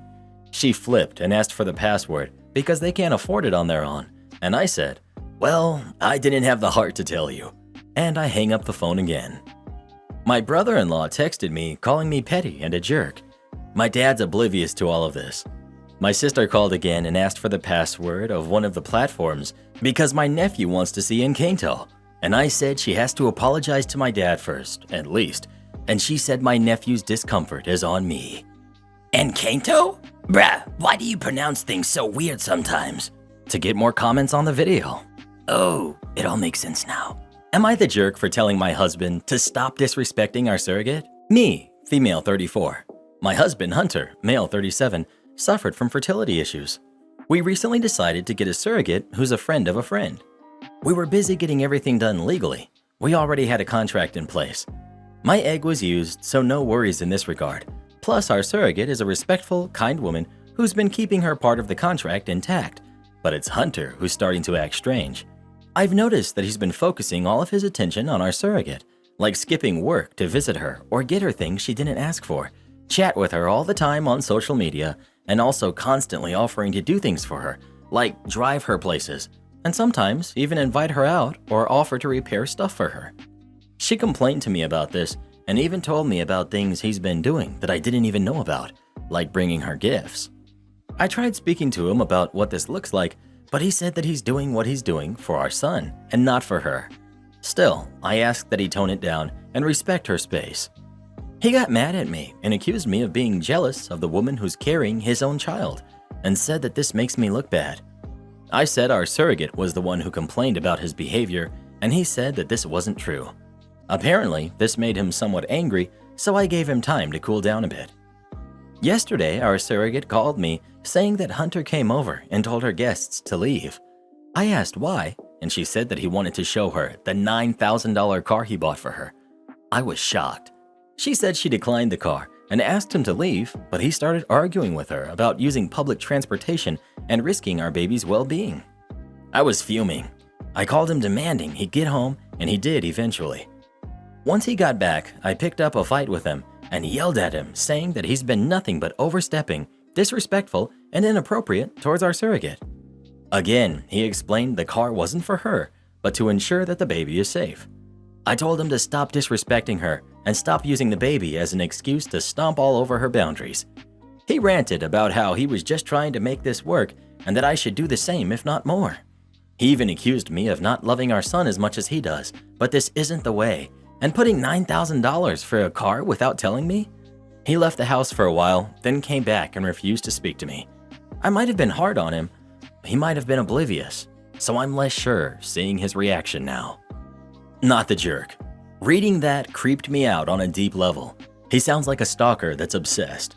Does he not realize that stressing her out by being intense and domineering could cause harm? He needs help and possibly a restraining order. Agreed. It gave me the creeps. A 37-year-old that can't understand how he isn't respecting another person's boundaries is a red flag. Not the jerk. He's actually endangering the successful arrival of your son because not only is he causing stress to your surrogate, he's also making her so uncomfortable that she might seek legal recourse to break the contract. Maybe schedule a formal meeting with lawyers and your surrogate so she can express her needs officially. That might be a way for your husband to actually see the severity of his behavior. Not the jerk. Have him seek therapy before the baby is born. OP. We did get counseling, but for other issues, mainly in our marriage. It clearly wasn't enough. He needs more, and you'll probably want to be with him so he doesn't lie about what's happening or lie about going to begin with. He's clearly untrustworthy when it comes to the situation at hand. Well, who do you think is the jerk? OP or her husband? Please let us know. He should have given that $9,000 to me. My malicious compliance turned my office into a vacation home. This was maybe 6 to 7 years ago. I was the only full-time IT person at a $100+ million per year in sales company. I worked 55 to 65 hours a week between on-site and at home. This is important to remember. I reported to the controller and everything was fine until he quit and they hired the new guy. The new guy was the youngest controller ever hired by our site or any of our sister sites, and man, did he think he had something to prove. First thing he does is pull me into his office and inform me that my team will be the first ones in the building and the last ones to go home. I expect to see you in your office anytime I am in this building. I don't care what you do. Just make sure you are here 7:30 a.m. to 6 p.m. I tried to argue why that was a bad idea. He was having none of it. My response as they collapsed, okay, as if I tried to make it a single syllable. Anyone that worked with me knew they were now done for.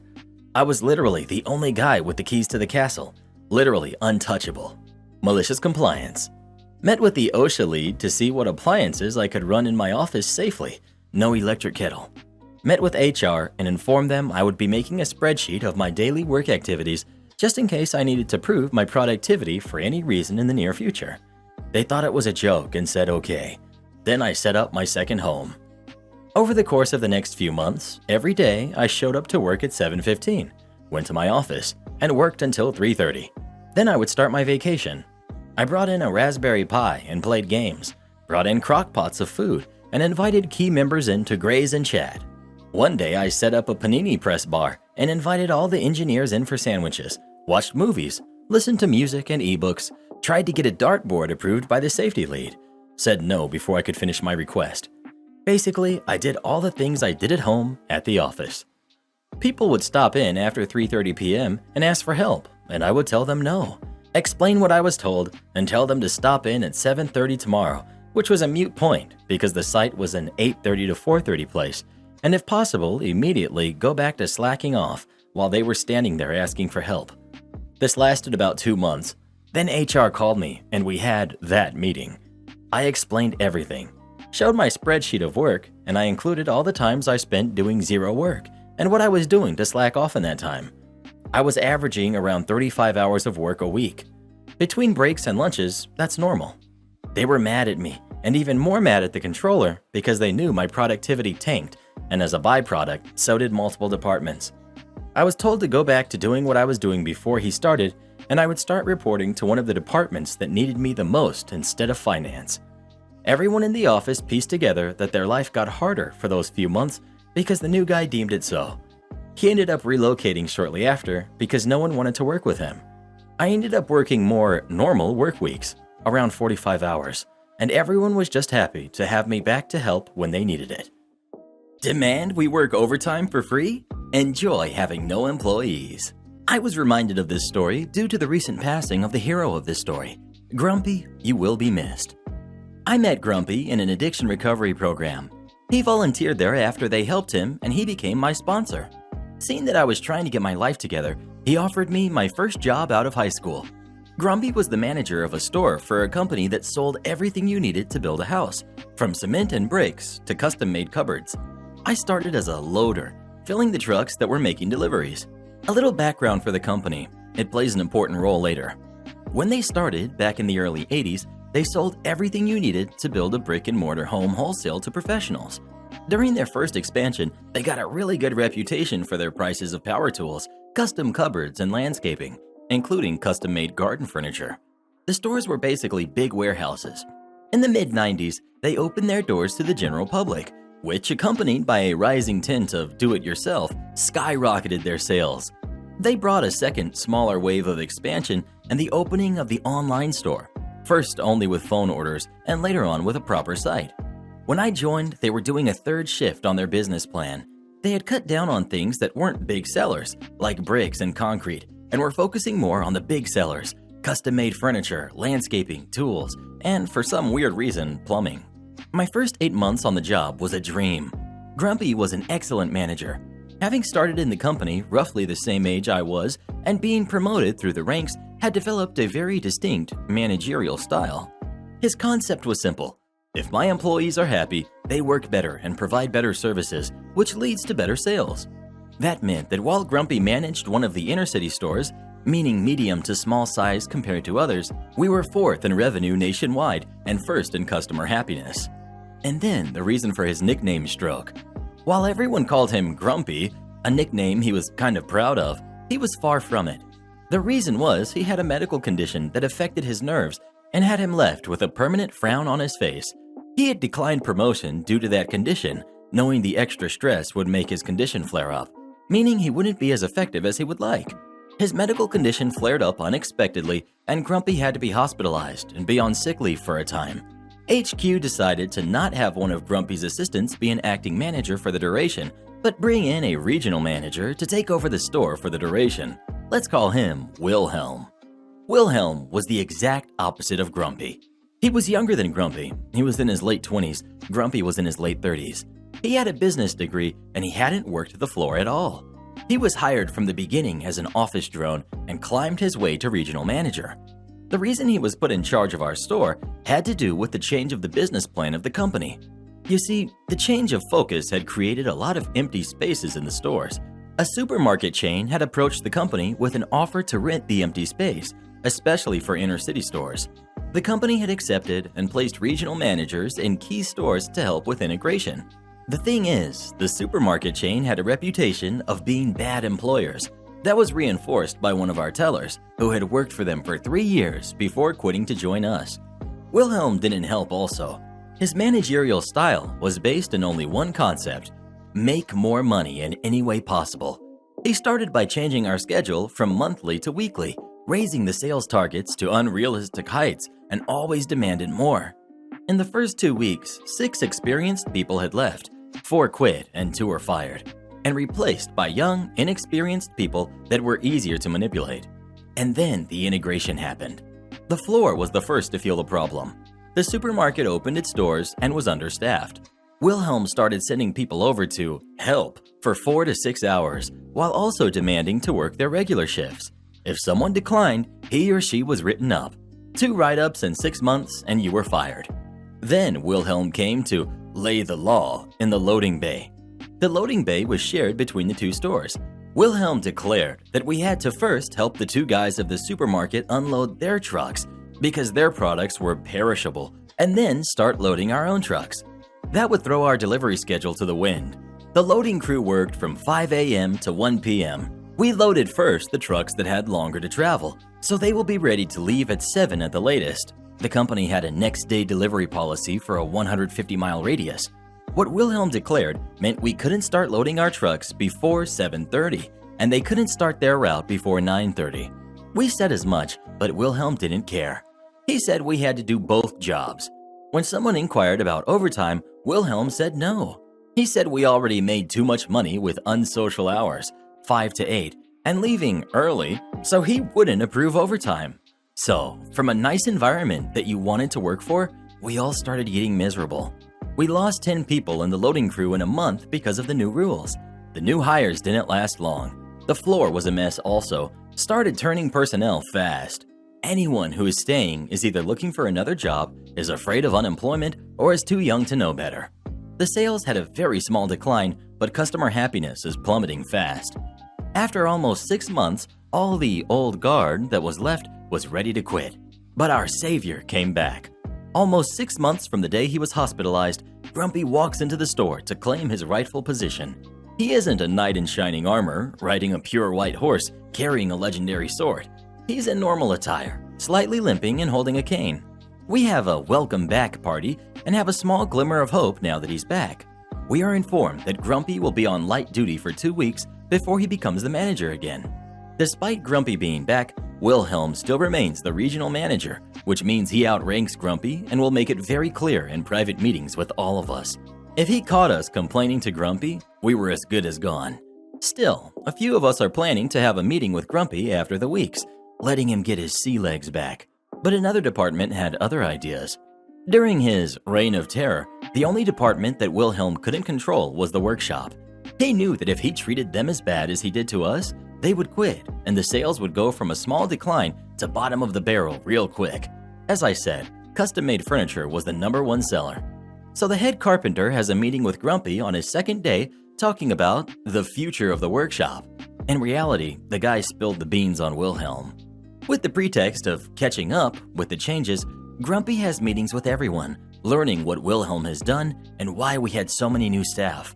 You could feel he was getting angrier with every meeting. He had also had an eye-opening meeting with the manager of the supermarket. Finally, the time had come that he is the manager again. The revenge. On his first day back as manager, Grumpy notifies everyone of a mandatory meeting after the store is closed. He has a solution. So gather in the store after closing hours, and Grumpy lays out the plan. For the next couple of days, nobody except him is coming to the store. If anyone calls us, we should direct them to him. which we did. When we started getting calls about the store being closed, Grumpy's answer to the headquarters was simple. The staff was working on a second job during their shifts, which is a breach of contract, so I had to fire them all and find new staff. That caught headquarters' attention, because nothing of that sort was reported in the last 6 months. They asked Grumpy for evidence, which he happily provided with our written testimonies, which brought a crapstorm on Wilhelm. You see, Wilhelm had an arrangement with the supermarket manager. He got a kickback from our unpaid labor for the supermarket, and the manager offered the same thing to Grumpy. He also included that Wilhelm regularly declined to sign overtime, which meant that if any one of us went to the labor department, the company would get a really huge fine. The aftermath. Wilhelm quickly got fired. We all received calls to interview with the company for an open position. We all received severance pay for our firing, plus most of the unpaid overtime, about 80% of it. Almost all of us went back to work with a small pay raise based on experience. The company took a long, hard look at the supermarket chain and distanced themselves from them.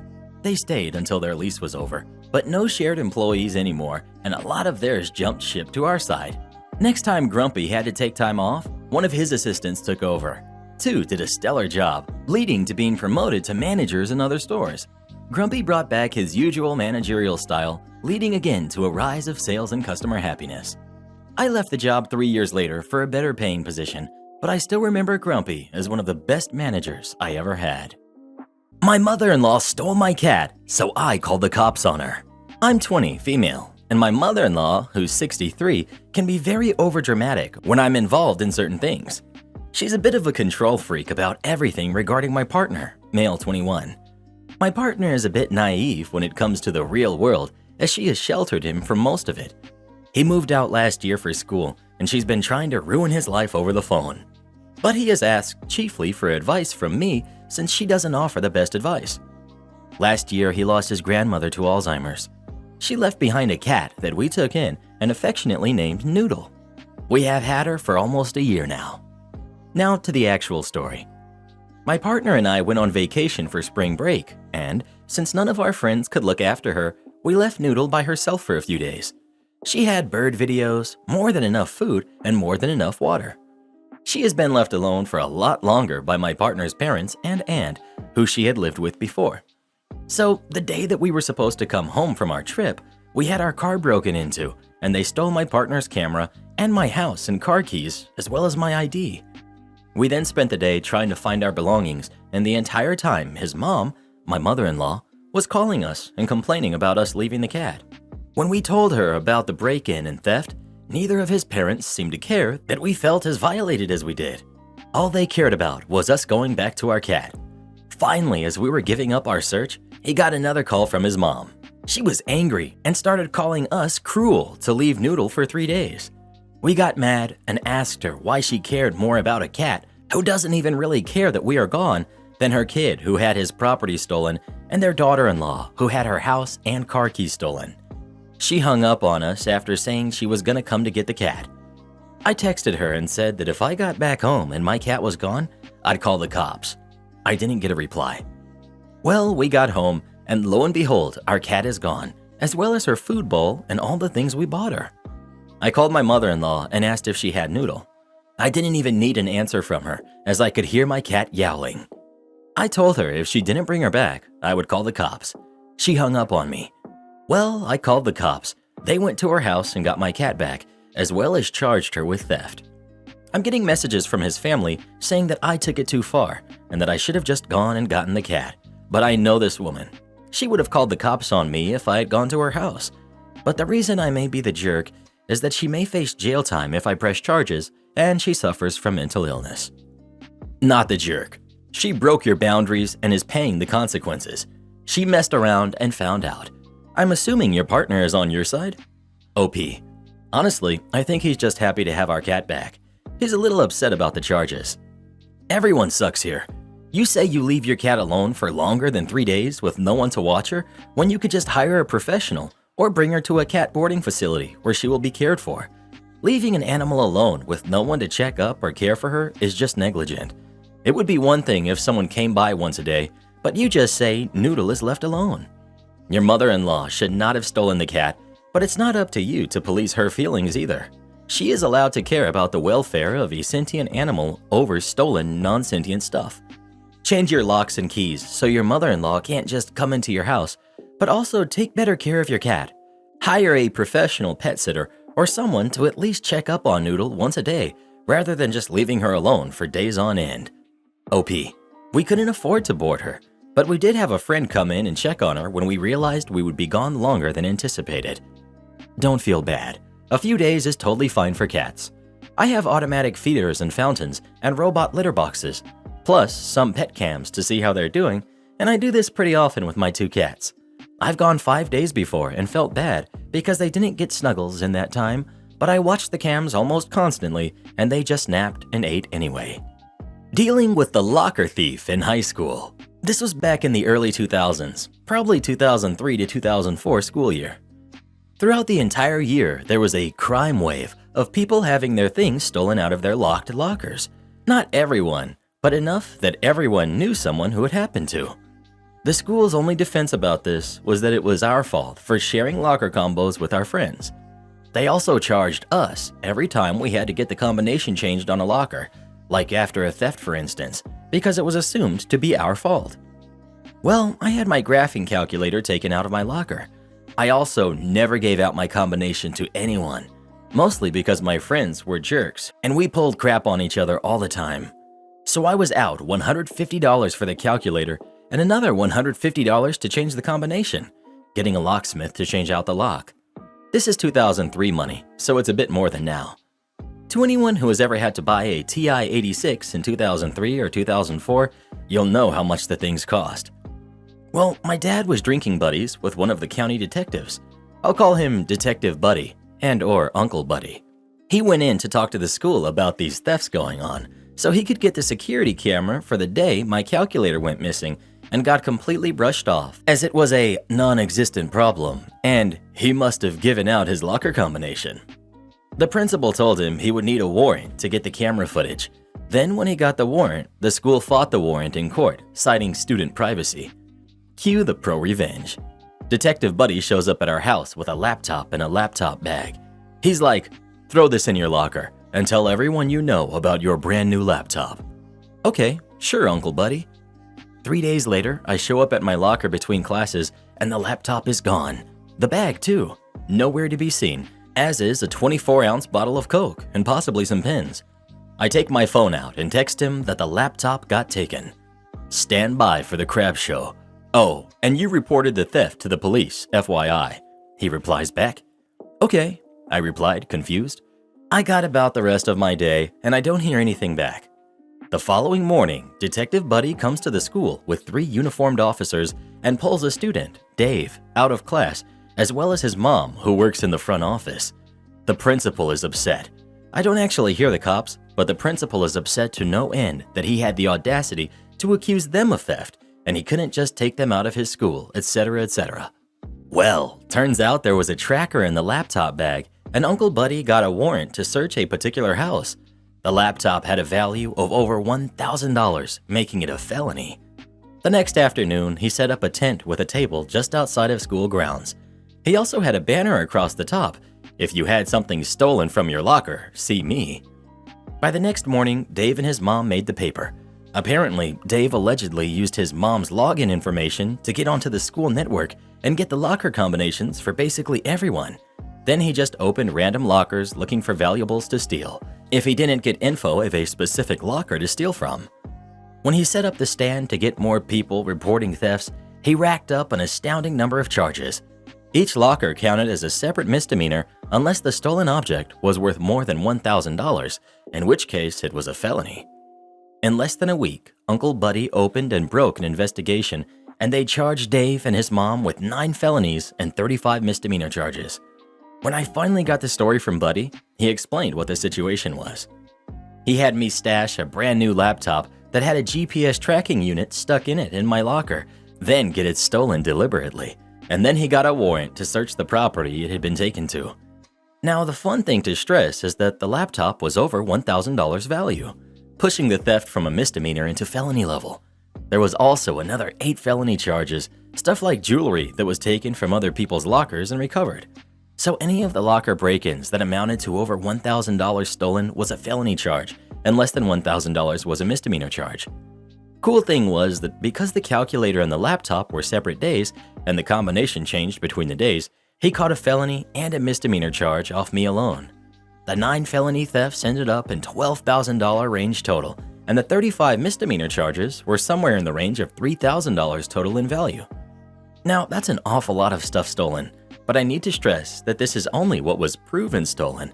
Like, this is what they caught him with in his possession and that they could trace back to someone. They also didn't let them plead to anything. It was Podunkville's highest profile crime in years, and without a doubt, one of the worst crime sprees the county had seen in decades. Next up on the revenge. Everyone who had been charged $150 to get their locker combinations changed sued the school district in a class action lawsuit. The justification was that the school did nothing to investigate the 44 proven and more than likely 200 plus cases of locker theft, and then charged money to get the locker combinations changed. There were 218 people in the class, and in total, everyone got $85 after attorney's fees. The principal also lost his job for being a bonehead and not bothering to attempt to deal with the massive problem that was reported to him going on at the school. The fun thing I need to point out is that the school brought in a locksmith to change out the locks. That's why they justified charging $150. Well, the school already paid the $150 a locker, but they also had to return $100 per locker, meaning that they were out $21,800 plus their legal fees for that class action suit. Next comes the criminal trial and the fallout. The prosecutor's deal was 10 years in prison, 5 in juvie and 5 in adult prison, for Dave and 15 for Dave's mom. Well, they refused that deal and it went to trial. Dave got 1 year in prison for each felony, the state minimum, and 1 month probation for each misdemeanor. So 9 years plus 35 months of probation. His mom received 18 years of jail and 6 years probation. Having attended much of the best parts of the trial, I will say this. They had Dave on camera entering 20 plus lockers, and they had them in possession of stolen goods for every single charge they made against them. The judge was also not amused that there were likely other reported crimes that they got away with because they couldn't prove it or they weren't reported. Dave's mom got it worse. That was a fun sentencing to show up for. But the most important thing is that I got my graphing calculator back. It had my name engraved inside the battery compartment. I still have it, as well as a cool story to tell. Ex-husband backed out on our agreement really ended up costing him. My ex-husband and I had a great divorce. Even though he cheated on me after 12 years and 2 kids under 4, I really wanted to do things differently than my parents did during their divorce. I never said anything negative about him and tried very hard to defend him when the kids got upset with him. I extended invitations to the woman he left me for so she would not feel uncomfortable with me, and we became friends. She was basically their stepmom, so why not include her on everything? On holidays, we all had one big dinner. He and her and me and my boyfriend. This made everyone comfortable, and the kids never had to choose one side or the other, as we were all on the same page. It was such a great relationship that when I had back surgery, I recovered at his house, and she cooked for me. He and I were coaches for the kids' basketball and baseball teams, and I helped at their wedding 13 years later. This was not easy for me, as he moved to another state to raise her kids, leaving me to raise our sons on my own. She quit her job when they got together, and I had to return to work to support my kids. But I needed to keep the resentment and bitterness away from my kids. All of this sets the tone for the divorce, but when he initially left, I spoke to a lawyer and got a separation agreement that was really great for me. He asked that I not take half of his retirement, but instead he would pay this amount of money in child support and an additional amount in alimony, because he was making a lot of money and I was a stay-at-home mom with a country club membership. Yuck, I hated saying that, but it was only to set the scene. Normally alimony ends after 5 years, but because I didn't get half of the 401k, the only condition on ending it was it would end on my remarriage or me passing. He agreed with all of it. The thing is, when he left me to move down to where she lived, he left his cushy job and took this promising, but not delivering, position that really did him over financially. But he never went back to the lawyer to get child support or alimony reduced. Instead, he borrowed from his mother. When I discovered he was mooching off of her, I suggested to her that she stop paying for him when he finally got back on his feet. She never would do that and continued paying for his life and her to be a stay-at-home mom. even co-signing for a second home for him when he finally moved back to raise his kids. Hers had graduated and lived in his old house. Ours were in high school. He did come to me and ask if I would accept regular child support and half of the alimony. Then later, when he was really earning money, he would pick back up on the past due amount. Not wanting to make waves in an otherwise great divorce, I said yes and kept track each month of what was owed in a shared spreadsheet with him so he could see how far in debt he was getting each month. He ended up owing me $1,000 per month times 10 years, but he said when the kids aged out of child support, he would continue to pay the same amount to make up for the alimony, which totaled $120,000. When my daughter aged out, he continued to pay the same amount, putting a small dent in what he owed for 3 years. Then, as soon as my son aged out, 2 weeks after he joined the Marines, he called me and told me there was no way he was going to continue paying me for the next amount of years, and I could take him to court if I wanted to, but there is no way he would pay me another cent. This completely blew my mind, as we had such a fantastic relationship, and it came out of nowhere. I was completely freaked out, but I took his advice. I contacted an attorney, I sent all his calls to voicemail, per my attorney's advice, and I took him to court. The best thing was, prior to the hearing, my attorney put a lien on both homes he had, so he could not change ownership to his mom or wife prior to the court hearing. I still have the phone call recording when he realized this and the horrible names he called me for doing that. Since I had kept such immaculate records from the day he changed payments, and he was aware of his debt rising each month, it was a slam dunk for my attorney. Instead of making small payments for a few years, he had 30 days to pay me $120,000 in full. Unfortunately, the kids now have to choose which parent they visit on holidays, but that was not my fault. I was willing to continue, as is, and not put any strain on the family relationship. And for those who are wondering, yes, he did cheat on her 2 times before they got married, but she had quit her job when they got together because she found a sugar daddy and had nothing to fall back on and nowhere to go, so she stayed with him. Since we were friends, she shared this info with me, as I would understand what she was going through. Edit. I got my money on day 29. No other payments will be made. Edit 2. I think the reason he went crazy on me was his mother refused to pay anymore when my son aged out, but I explained that he owed a ton of back pay. That's when he said, "If you think I'm making payments to you forever, you're nuts." She had been paying his child support for 10 years because he never went back to a great paying job, even though he could have. Yes, I went to work after separation and have a great career, but my income was still 1/4 of his when we were together because we moved every 3 years for his career. He wanted me to stay at home when the kids were born. Thanks for the awards and for the mean DMs. I'm okay with you calling me names because you don't matter to me at all. Am I the jerk for demanding my son take his daughter on his family trip to Disneyland? I got pregnant and had my son, Julius, who's 28 now, about a month after my 18th birthday.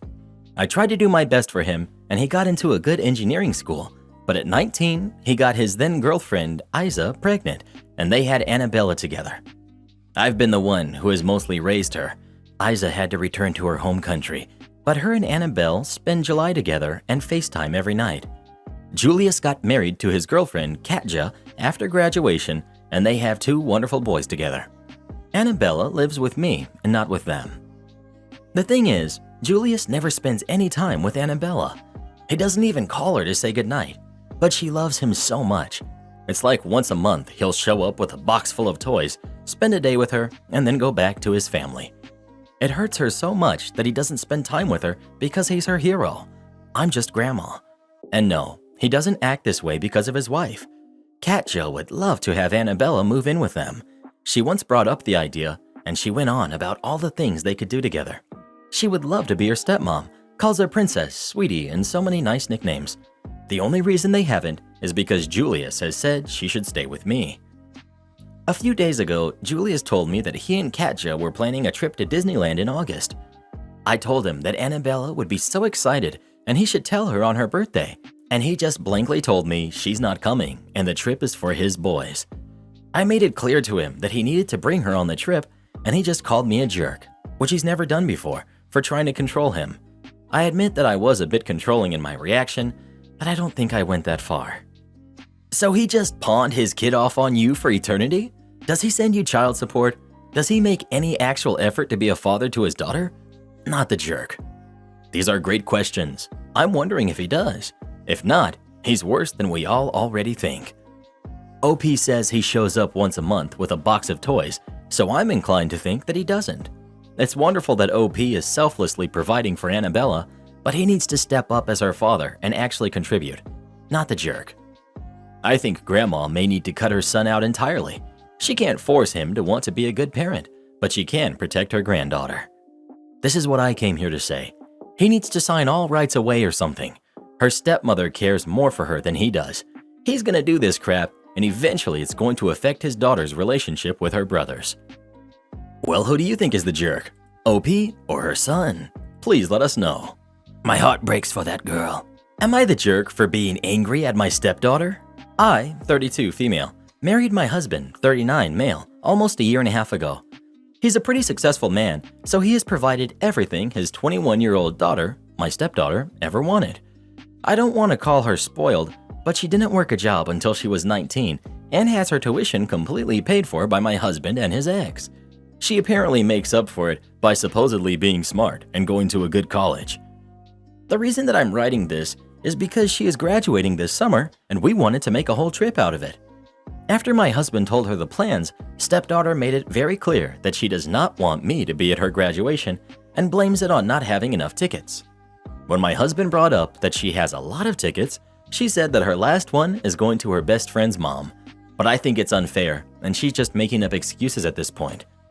When my husband suggested that that dinner might be a great way to include me, she then explains that she already made dinner reservations for a large party and she cannot add more people. My husband thinks that it might not be the best idea for me to go to her graduation, but I really wanted to go through with this trip. All of my husband's friends and family talk so highly of stepdaughter, and I cannot find out why. Stepdaughter has slandered my job. I would try to explain to her that I did not have a lot of opportunities growing up, and she would then talk about how her mother is so successful, despite all that she has been through. She tells my husband that he's gonna go broke because he has to support me as if he isn't supporting her through college. I've had to deal with other people constantly celebrating her and her accomplishments, and I've had enough. Am I the jerk for being annoyed that I can't go on the trip with my husband? Edit. He is well off, but not wealthy, and him and his ex both provide for her the same. That is why I was confused about her saying he was going broke while supporting me. Edit. He had his daughter at 18 or 19 and was with his ex until 4 to 5 years ago. I was not with him during his previous marriage, and he dated someone else before me. Edit. I'm going to answer some questions. I dated my husband for a little over a year before we tied the knot. I wanted to go to her graduation because it's important to my husband, and we planned the entire trip and booked a hotel. Never did I state that I wanted my husband to cut off stepdaughter or choose me over her. One of the things I admired about him was how he spoke of his stepdaughter before I met her. I could tell he loved her so much, and she was his greatest achievement. I understand it is her day, but I wanted to celebrate with my husband because I know it's a big day for him to celebrate as well. He has worked hard to give that young lady a good life, and it is paying off. I do not care for or want to take his money. I was trying to state my frustrations because I feel as if I'm being punished for simply not being her mother. She doesn't want to know me. Okay, but I find it unfair for myself and my husband. Well, who do you think is the jerk? OP or her stepdaughter? Please let us know. Am I the jerk for insulting my mother-in-law after she made comments about me not wanting kids? I, 25 female, have 4 older siblings. Seeing my parents regret having kids and struggle financially and physically, I realized at a young age I didn't want kids. I love them, and spoiling my nieces and nephews is what keeps me alive, but I've never wanted any of my own. I've worked my whole life set on the one career, so why would I give it up for 18 years of regret? My husband doesn't want kids either, but too loves our nieces and nephews. Well, my mother-in-law is a strong believer that he should be the breadwinner and I should be a stay-at-home mother. She's very old-fashioned, and so is my husband's sister. My mother-in-law doesn't have any respect for me after finding out that I will not be having kids. Every time I see her, she makes comments like, "At your age, I already had this many kids." or, "What are you even doing with your life with no kids?" It upsets me, but my husband says to just ignore her, and we only have to see her at family events. Now, here comes the bad part. My father-in-law never wanted kids, but my mother-in-law baby-trapped him, and when my husband was 10, they divorced.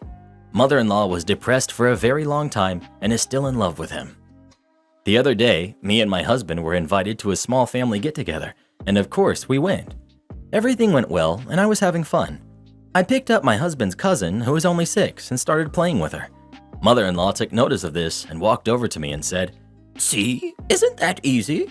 Now you just have to have your own kids and do this. I mean, what else could you possibly be doing with your life? Stop slacking off. This ticked me off. In the moment, I just said, oh, I don't want kids. Hey, kind of like father-in-law. Who knows? Maybe my marriage will work out, unlike yours, because you're too selfish to take others' feelings and wants into account. Mother-in-law stood there, absolutely dumbfounded, before bursting into tears. Everyone immediately rushed over, and when mother-in-law told them, some laughed and some were mad. I felt so awful, I wished I had never said it. My husband dragged me to the car and said that although she had it coming, I could have found something else to say instead of absolutely tearing into her like that. I've received a few messages saying the same thing, but mostly calling me messed up. So, am I the jerk? Not the jerk. That was long overdue, and if your husband had handled his mom sooner and not let it go on for so long, it all could have been avoided. Exactly. Just ignore it is the biggest cop-out from husband. Not the jerk. It's always the worst when people constantly degrade and belittle others are absolutely besides themselves when someone has the audacity to be honest with them. Well, who do you think is the jerk? OP or mother-in-law? Please let us know. Mother-in-law had it coming. I hope she learns to respect other people's decisions from now on. Am I the jerk for expecting my husband's truck to be a shared resource? I, female 31, have been with my husband, male 31, for 10 years. We've lived together for most of that time and have a kid and a dog together. This particular issue started a few months ago when he bought a new truck. The night before he had to pick it up, about a 1-hour drive, I asked him to take the dog out to go to the bathroom. He refused, saying the dog is mine and therefore my responsibility, not his. Technically, the dog is an ESA for me, and when we got her, we agreed that I would do the majority of the care for her. This has held true, and this was the first time in over 2 weeks I had asked him to do any of the caretaking for her. I told him that if he couldn't do something as simple as take the dog out to go to the bathroom for me, I wouldn't be spending my day off driving him to get his truck. The next morning, he asked me to drive him, and I told him no, reminding him of our argument the night before. He ended up Ubering there, which cost $100+. A few weeks ago, I asked for his help picking up a mattress as my vehicle is a small car. He refused, unless I contribute $70 a month towards his truck payment. His reasoning was that A, since I'm benefiting from the truck, I should be helping to pay for it, and B, I didn't drive him to pick up the truck, so he doesn't want to use it to help me. We had a pretty big fight about this, and I argued that as his wife, I should have access to his resources, obviously within reason, without having to contribute to that specific resource financially. I eventually apologized for not taking him to pick up the truck, and he agreed that he would help me with things like this in the future. A few days later, he helped me deliver a desk I was selling about 5 minutes away. After the fact, he asked for half of the money I had earned from selling the desk. I refused because, again, I feel that his truck is a shared resource, and he's my husband, not a contracted delivery driver. He seemed annoyed by this, but didn't push it. Today, I asked for his help picking up a pull-out couch for our guest room. He said no. When I asked him why, he said, "Because I don't like to help you." He then further explained, "You won't pay for part of the truck payment, and you didn't give me some sort of money from your desk, so I don't really want to use my truck to help you." I just said, "Okay," and walked away. I'm really confused and unsure here. I mean, obviously, I feel like it's fair that he would use his truck to help me every once in a while, just like I use my resources to help him when I can. To me, that's part of being in a committed relationship with someone, and how our relationship has operated up until this ongoing issue with the truck. But am I the jerk for not paying part of the truck payment? For context, he had planned to pay the whole payment himself until he, and I quote, realized I would benefit from it so much, and that it seemed unfair to him. Y'all need marriage counseling. Do they even like each other? It doesn't seem like it. Imagine this is your marriage. I'm so confused. They're so toxic.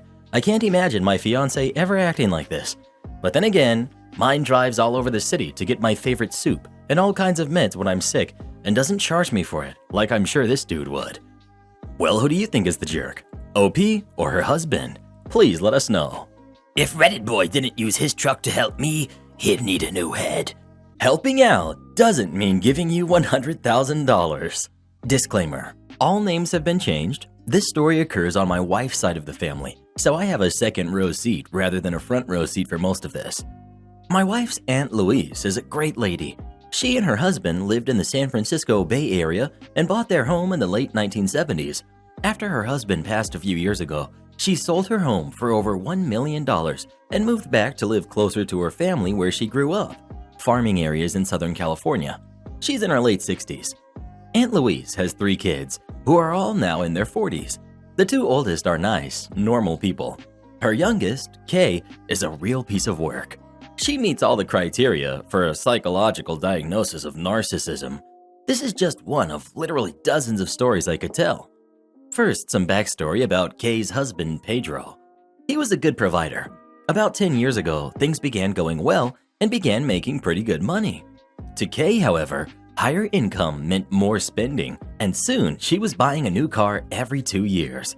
They went on cruises. She had all the latest and greatest gadgets. As the old MTV tagline used to go, too much is never enough. To augment her lifestyle, she would routinely run to her mom, Aunt Louise, with a sob story or another. We don't know about the true figure, but I've heard rumors that Aunt Louise has given her more than $20,000 over the past few years. Kay and Pedro managed to keep their heads above water, but when lockdown hit and the state of California ordered economic shutdown, money became tight. Then in October, the company went out of business. He found another job, but was essentially starting his career over. Naturally, they'd begun fighting about money, and 2 weeks ago, it comes to a head. After hearing the blasphemous word "no" one time too many, Kay announces she's getting a divorce. Being California, she naturally expected the courts were going to give her one last payday from this poor guy: her car, their house, his 401k, and generous alimony. However, in her greed, she forgot that Pedro had kept draining his 401k to pay off credit cards, and all those papers about the house she was signing every couple of years was to refinance their house to pay off more credit cards, so there's almost no equity. And with having to start his career over, alimony wasn't going to be that great. So Kay does what she always does, goes running to her mother, Aunt Louise. Aunt Louise is naturally sympathetic and urges Kay to try and reconcile, but failing that, she might be able to help her out. Literally 2 hours later, Kay texts Aunt Louise with a photo of a pricey condo and asks for $100,000 to cover her down payment and costs to furnish it. Aunt Louise naturally pushes back, telling Kay that helping out didn't mean $100,000. She had meant letting Kay live with her while she got back on her feet, writing a check for a security deposit and first month's rent, and maybe helping with some car payments. At this point, Kay totally flips out. Here are the things my wife said were direct quotes. I'm getting these third hand, so they might be slightly off. I can't believe my own mother would be so selfish. What difference does $100,000 make? You're not going to spend it all anyway. Meaning before Aunt Louise passes. Just sell some stocks or something. Aunt Louise, fortunately, does have someone who manages her money, but she stays on a strict allowance. After Aunt Louise held out, Kay had begun polluting Facebook with passive-aggressive messages about finding out people's true colors. My wife is actually hoping she calls to ask for help, specifically so that she can let her have it. Karen daughter demands I buy her boyfriend a new Tesla. I, 45 male, have a son, Logan, who's 21, and a daughter, Emily, who's 22. My ex consistently fought for custody, and she won. Logan and I were very close, but Emily wanted nothing to do with me. I did purchase Logan and Emily their first car when they turned 18. Logan still drives the car today. Emily ended up selling the car after a year and used the money for college. My ex passed last year, and Logan moved in with me. Emily moved in with her current boyfriend and has been firm on not wanting me in her life.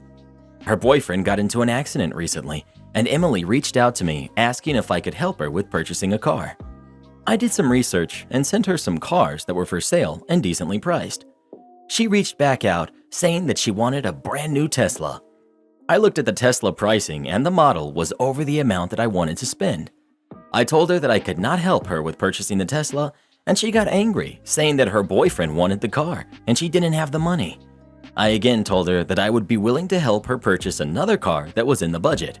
She went back to not contacting me. Am I the jerk for not buying my daughter's boyfriend a car? This is really your question? You owe neither her nor her boyfriend, especially not her boyfriend, a car. You did it once, and she made her perfectly reasonable, honestly choice. You don't exist just to be her Miss Moneypenny, not the jerk. Emily moved in with her current boyfriend and has been firm on not wanting you in her life. Emily reached out to you, asking if you could help her with purchasing a car. Not the jerk. Tell Emily she can buy her own car. She only called you when she needed something. She's selfish and doesn't even care about you. Not the jerk. It really sucks that she only wanted to have contact with you in order to try and get something from you. It's extremely generous of you to even offer to help her boyfriend out like that. Sister-in-law and niece destroyed my plants, so I banned them from my house. Years ago, I really got into houseplants and started to collect them. Over the years, I've had up to 70, but whittled my collection down to about 35, just the ones I really love. My niece, Jenny, who's 14, has developed an interest in plants and will come over and we will talk about them, and she helps with propagation and repotting. I had to go out of town for 2 weeks to take care of some work stuff, so I asked sister-in-law and Jenny if they could plant sit for me. I told Jenny I would pay, but also give her a few cuttings as a trade-off. They agreed, and when they came over, I gave a tour and explained the care needed, and also showed off a few prized plants. Sister-in-law asked how much a few of them ran me, and I did share. This didn't seem weird because the family knows, and I've gotten some plants as gifts. Well, I returned from my trip and was horrified. They watered and gave the right amount of light, but they also decided to give a lot of my plants haircuts, big ones. My prized Cebu blue mother plant was destroyed. The climbing one too. My Mandula had been done the same. My golden that I trained up the stairwell, my string of pearls, hearts, and ruby necklace, all destroyed. My silver stripe. The worst was that my pink princess Philo had been reduced to 2 leaves, and my albo is down to 3. I don't even think they got nodes necessarily. These plants are expensive and prized. I basically broke down, and when they came to meet me to give me back my key, I screamed and screamed at them. Jenny started crying, saying I said I would give her cuttings, so she thought it was okay. I screamed at her to go home and get me what she stole from me and bring it back now because she knew I didn't mean she could destroy my plants. Sister-in-law got between us and said, "What's done is done." I said, "No way, you're returning everything." Jenny said, "Mom already sold most of them on Marketplace." I lost it and just screamed and screamed at them until Jenny was crying and her mom got in my face and told me I was having a tantrum over plants. I told her to get out of my house and don't ever come anywhere near me or my home again. I called my brother, sister-in-law's husband, and he was shocked and said that they told him I said it was all okay. He brought me the stuff she hadn't sold yet and apologized. I told him I never ever want either of them in the same room as me again. They're horrible, awful, irredeemable people, and I hope they both get karma for what they've done. He told me he gets that I'm upset, but I'm taking it too far, and that family means not holding grudges. I told him to leave, and I cried for the rest of the day. I'm posting because I need to know if my edict is over the top and if I'm overreacting.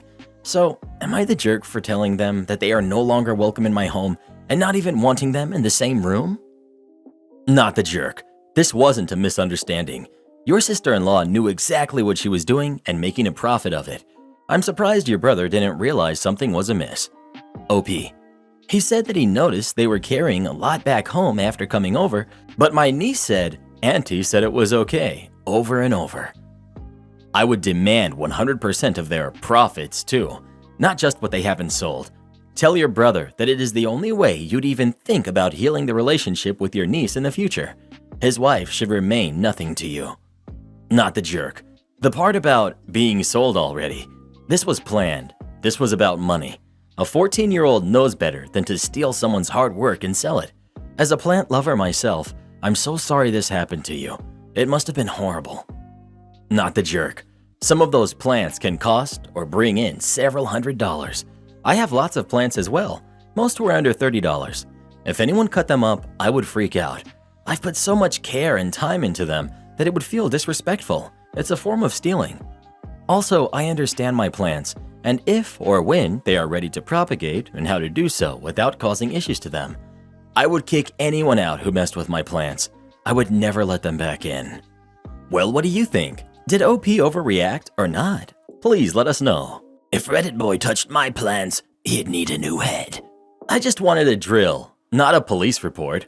Alright, so a little backstory. This happened about 4 months ago. I had just finished an 11-hour shift and needed to stop at Home Depot to get a new drill. I just wanted to run in, buy it, run out, and get home. Of course, it wasn't that easy. I had just gotten to the drills and was looking over the options in my price range when I hear it. Excuse me, where are the wax toilet rings? There are a few other people in the area, so I ignore it, assuming there's an employee nearby.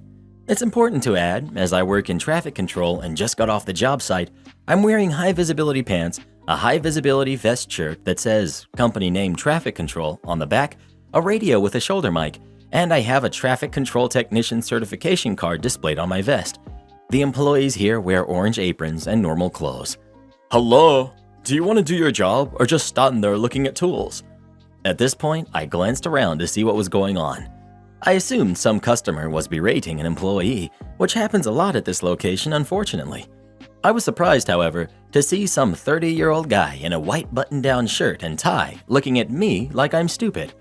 "Can I help you?" I said, still not sure of the situation, but that seemed to tick him off. Yes, you. Can you tell me where the darn wax rings are? He shouted. At this point, it clicked in my head what was going on. "I'm sorry, sir," I started saying. I don't want to hear anything but an aisle number," he yelled, interrupting me and drawing the attention of a few other shoppers. "Honestly, how did you get this job being so stupid?" I tried again. "I don't work," he cuts me off again. "Oh my god, why is this so hard? Where are the wax rings?" Now, I don't know why, but I got an idea in my head that I thought would be amusing, and at the very least might get him away from me. I pointed behind him at a random aisle where wax rings almost certainly weren't in and said, "It's right there." "Finally! How stupid can you be?" he yelled, huffing and storming off. I thought that was the end of it. I figured he'd realize they're not in that aisle and then find an actual employee to ask. Nope. He came right back and started yelling that I don't even know how to do my job and that his best friend is the district manager and he'll have my job.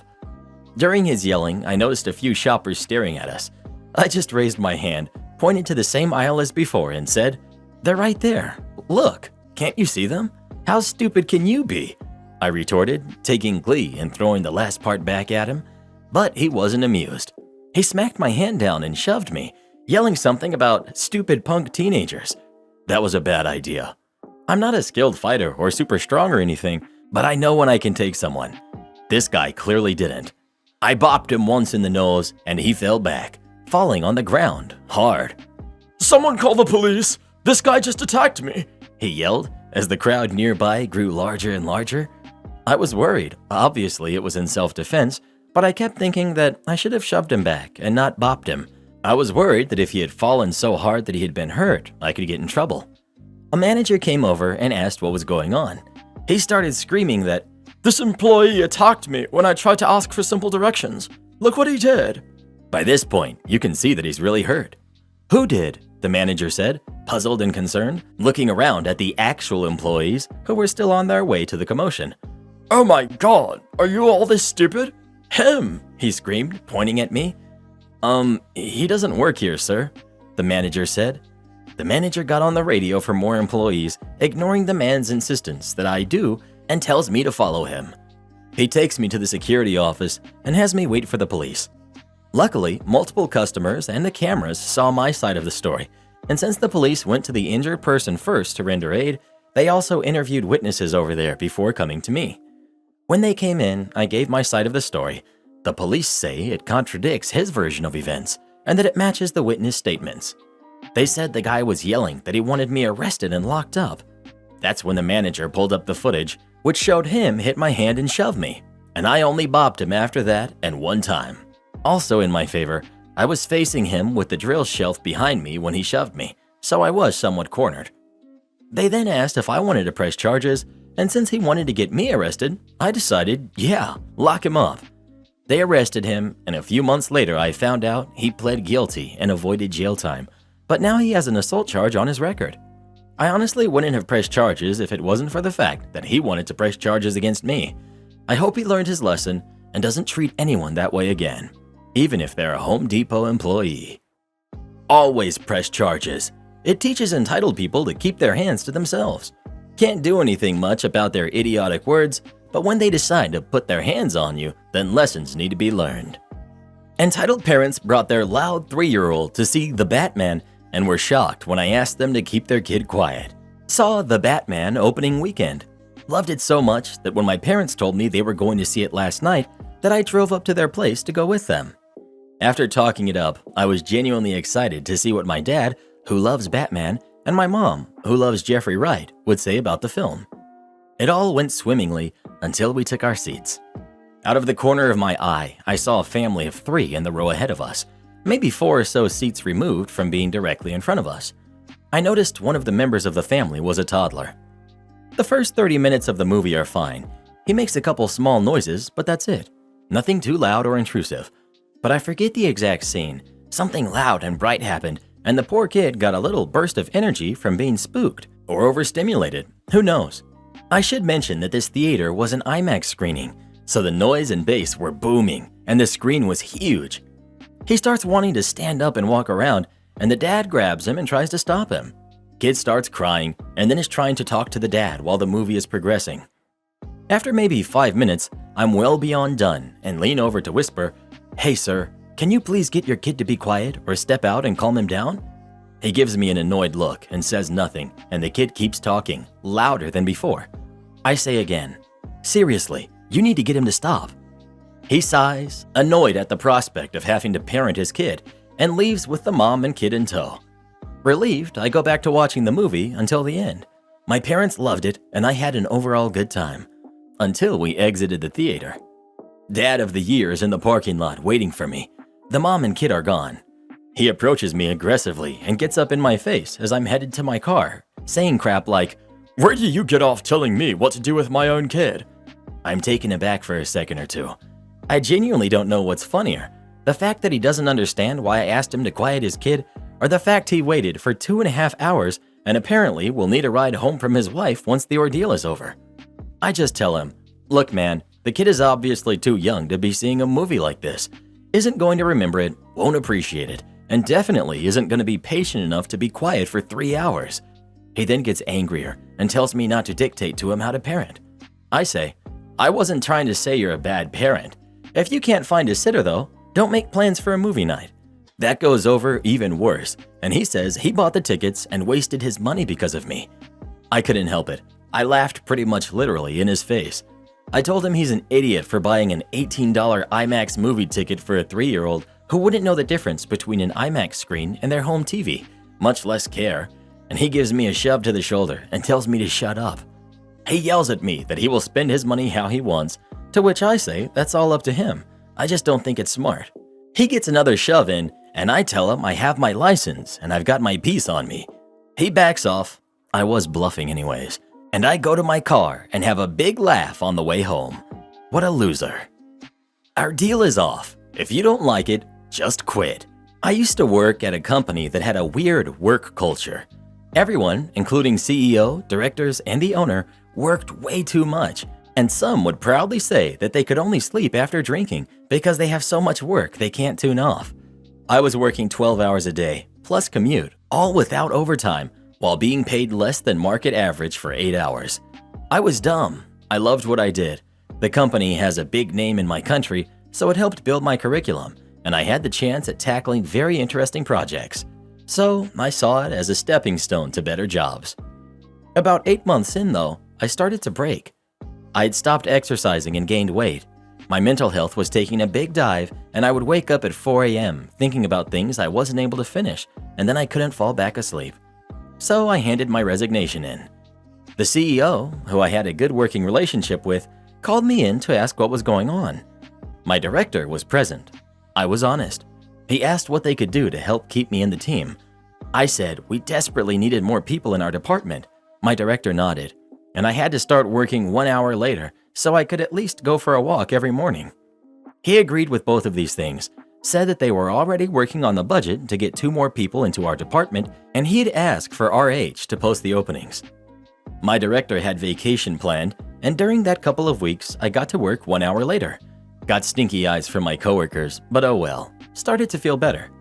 Interviews happened during that time, and by the end of the 2 weeks, we had 2 new members for our team. Then, on the 3rd week, my director is back. We are all called into a meeting about 2 big projects that will require every hand on deck. Company was preparing for an IPO, and we had to work on it. 2nd day of the week, director calls me for a chat and says I can't be getting in late. I said I wasn't. My hours were changed to start later, as the talk with the CEO. She says that I can't start at a different time than everyone else, and that everything was too busy for it anyway. I either accept it or I quit. I was sure she felt she could spare me now that we had 2 new members, or that I wouldn't want to leave because having helped organize an IPO is great for your resume. Not worth it. I quit. She was surprised. Notice in my country is usually a month, unless the employer asks you not to go. They'd still pay, but if you're angry or whatever, you wouldn't have time to steal information or cause damage. I get to work the next day and find out one of the new hires had also quit. Too much work for her. I see my boss calling HR and asking them to cancel the email they had talked about earlier, while throwing glances at me. I'm sure she was going to ask me to not show up anymore, but with one person leaving, it would be harder to handle everything. I keep working as usual. Don't want to damage my professional image. They find someone to replace me that week since they still had resumes from the previous cycle. Second previously hired person quits. Replacement quit. Then second replacement showed up and I wasn't allowed to train him in case the first one quit because of something bad I said. But he broke a record and gave up after the very first day, all before the end of my 3rd week of notice. That week I had gone through a great interview for another company, yay lunch hour, and I believe they called my company for reference. HR must have told my director since she suddenly started acting friendly to me and would stop my coworkers whenever they made snarky remarks about me leaving. Did I mention that the work environment there sucked? First day of my 4th week, director calls me and says maybe we were both too harsh in our decisions, that she's willing to allow me to get to work 30 minutes later if I cut my lunch hour by 30 minutes, and she is fine ignoring my quitting since it was clearly a decision made by impulse. I said I would consider staying if she matched my offer from the other company plus 10%, went back to the previously agreed starting work 1 hour later, and I would have to have everything in writing before the end of the day since I wouldn't want to mess the other company over. She said I was doing her dirty, in better terms. Something, hurting the company. No loyalty. Think of your future. After everything we've done for you, you're wasting an opportunity. You aren't being professional. Why would you even think of quitting? When she said that last bit, I smiled and said it was her idea after all. That we had a deal I was willing to uphold despite everything bad that working there had. But she said the deal was off and I didn't like it, I should quit. So I did. I complied. I didn't like it, I quit. We had a 3rd replacement for me that week. I trained her. She lasted 2 weeks. The 2 extra people for the department were never brought in as they were trying to cut costs to better prepare for the IPO. 2 months later, the whole team was different, except the director, who was there holding strong. CEO said he was sad to see me leave, but he understood it. HR confirmed to me at my exit interview that he had been talking to owner and directors on how to change the work culture they had been cultivating in order to retain talents better. HR friend later told me that the owner stopped that nonsense. Oh well, I tried. Loyalty to the company cracks me up every time. Loyalty is corporate speak for willingness to be exploited. Everything we've done for you? Like pushing me towards a breakdown? Am I the jerk for saying my wife and I aren't going to apologize to my sister's boyfriend? My sister, Jennifer, 25, has a new boyfriend, Dan, who's also 25. They've been dating almost 3 months, and about a month ago, she brought him around so my wife and me could meet him. We're both 29. He seemed okay, and we didn't have any problems then. While they were over, I showed them the train horn I bought to install in my wife's vehicle. I wish I could have one in mine, but I drive a company truck, so no dice. I have fun if I have to drive my wife's vehicle now because of the horn. Dan said we should reconsider because the horn would be illegal here. Since he's first year in law school, me and my wife thought it was a flex. But we ignored it because he seemed okay otherwise. We didn't know Dan has been a paralegal for over 3 years and works at a law firm that primarily handles traffic and driving cases. We thought he was just showing off, honestly, because he's in law school now. My wife was stopped by the cops and got a citation for the train horn, and they towed her vehicle because without a legal horn, it was considered unsafe. My wife has to go to court for the illegal horn, and we had to pay a lot of money for the towing and impound fees, plus a mechanic to fix the horn back to a default because I tried and couldn't do it. When Jennifer found out, she said it was our own fault because Dan told us the horn was illegal. I countered to the two of them that he should have been clearer about his credentials at the traffic firm, and we would have listened. But we thought he was flexing and talking smack because he's in law school now. I blame him for not being clearer. We wouldn't have had this problem if he had actually told us. Jennifer says we need to apologize to Dan for blaming him. I disagree. For the record, my parents agree. I've been married to my wife for almost 11 years, whereas Jennifer hasn't even known Dan for 3 months. We don't know him well. My wife is family. I certainly don't think she should apologize, nor should I, because Dan could have communicated better here, and now we're in a mess. If we had known Dan was an actual professional, we would have taken it seriously. You're the jerk. This is hilarious. He told you. You didn't listen. We thought he was just bragging, so we didn't listen. This is all his fault for not making sure, on the first time we met him, that he understood all his experience and knowledge on the topic. Does OP even listen to themselves? You're the jerk. What? You don't bring your resume to every dinner you go to? I've got a QR code on my business card in case I need to back up my credentials. Side note though, why does he have this? What possible purpose does it serve? What jerk altered the vehicle to have an illegal horn? Who does modifications to their vehicle without checking whether it's legal? Could you imagine if they found out from being in an accident or were automatically at fault for driving an unsafe vehicle? You're the jerk, OP. Well, who do you think is the jerk? OP or Dan? Please let us know. This dude I went to high school with had a train horn in his truck. Could never stand the guy. Buy what I can afford? Okay. Last month, I was shopping around for a washing machine. For context, I'm in Nairobi, Kenya. Yes, it's a place. Yes, it's in Africa. Yes, we have electricity and running water. And I'm a bit of a late bloomer, so I look more like a 23-year-old, but I'm 32. Also, I'm a photographer and I dress for comfort, so I more often than not look homeless. Back to the story.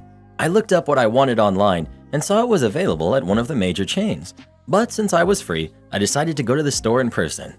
I went straight to the section with laundry equipment and one of the salesmen came to me. I was busy checking out the model I wanted, opening the door, reading the spec sheet and whatnot, so after he greeted me, we started talking about it. He asked if I'm interested in buying it, and I told him I'm considering it and asked for the price. It was just shy of $900. I knew from their website, but since I was in the store, I asked if they had an in-store discount or discounts for return customers and inquired about their payment plans. I had bought a cooker there a few months before, so I knew all these things existed, and while I could afford to buy the washer outright, it would have left me a little cash strapped, and I wanted to spread the payment over 2 or 3 weeks. Also, I'm frugal, so I always look for discounts. At around this time, a well-dressed couple came into the same section, probably looking to buy something as well, and as soon as the salesman saw them, he walked to them and left me hanging. I called to him like, "Hey, I wasn't done." And he said, "I'm serving a client now. I'll come back to you in a bit. In the meantime, look around for something you can afford." I was furious, but I'm a bit of a coward, so I walked away and went to the customer service station and started making my inquiry all over again. The attendant offered to call a sales agent for me. Same guy. Apparently he's the go-to guy for washing machines, but I declined. I told her I already knew what I wanted and I just needed someone to help me with the paperwork and payment and I'll be on my way. She did just that. I paid the full amount out of spite as we were finishing up. The salesman came up to her claiming I was his client, which I denied, and the attendant listed herself as the sales agent. It turned out they earn a 10% commission from each sale, and the guy just missed out on a decent bonus. Salesmen earn around $300 plus commissions monthly. As I left, I turned to him and said, "Turns out I could afford it," with the biggest grin I could muster. Felt good. Best part? The couple he ditched me for left without buying anything. Am I the jerk for telling my sister's new boyfriend she has kids? So my older sister has 3 kids, twin 2-year-olds and an 8-month-old. She's very irresponsible, so my mom takes care of her babies most of the time.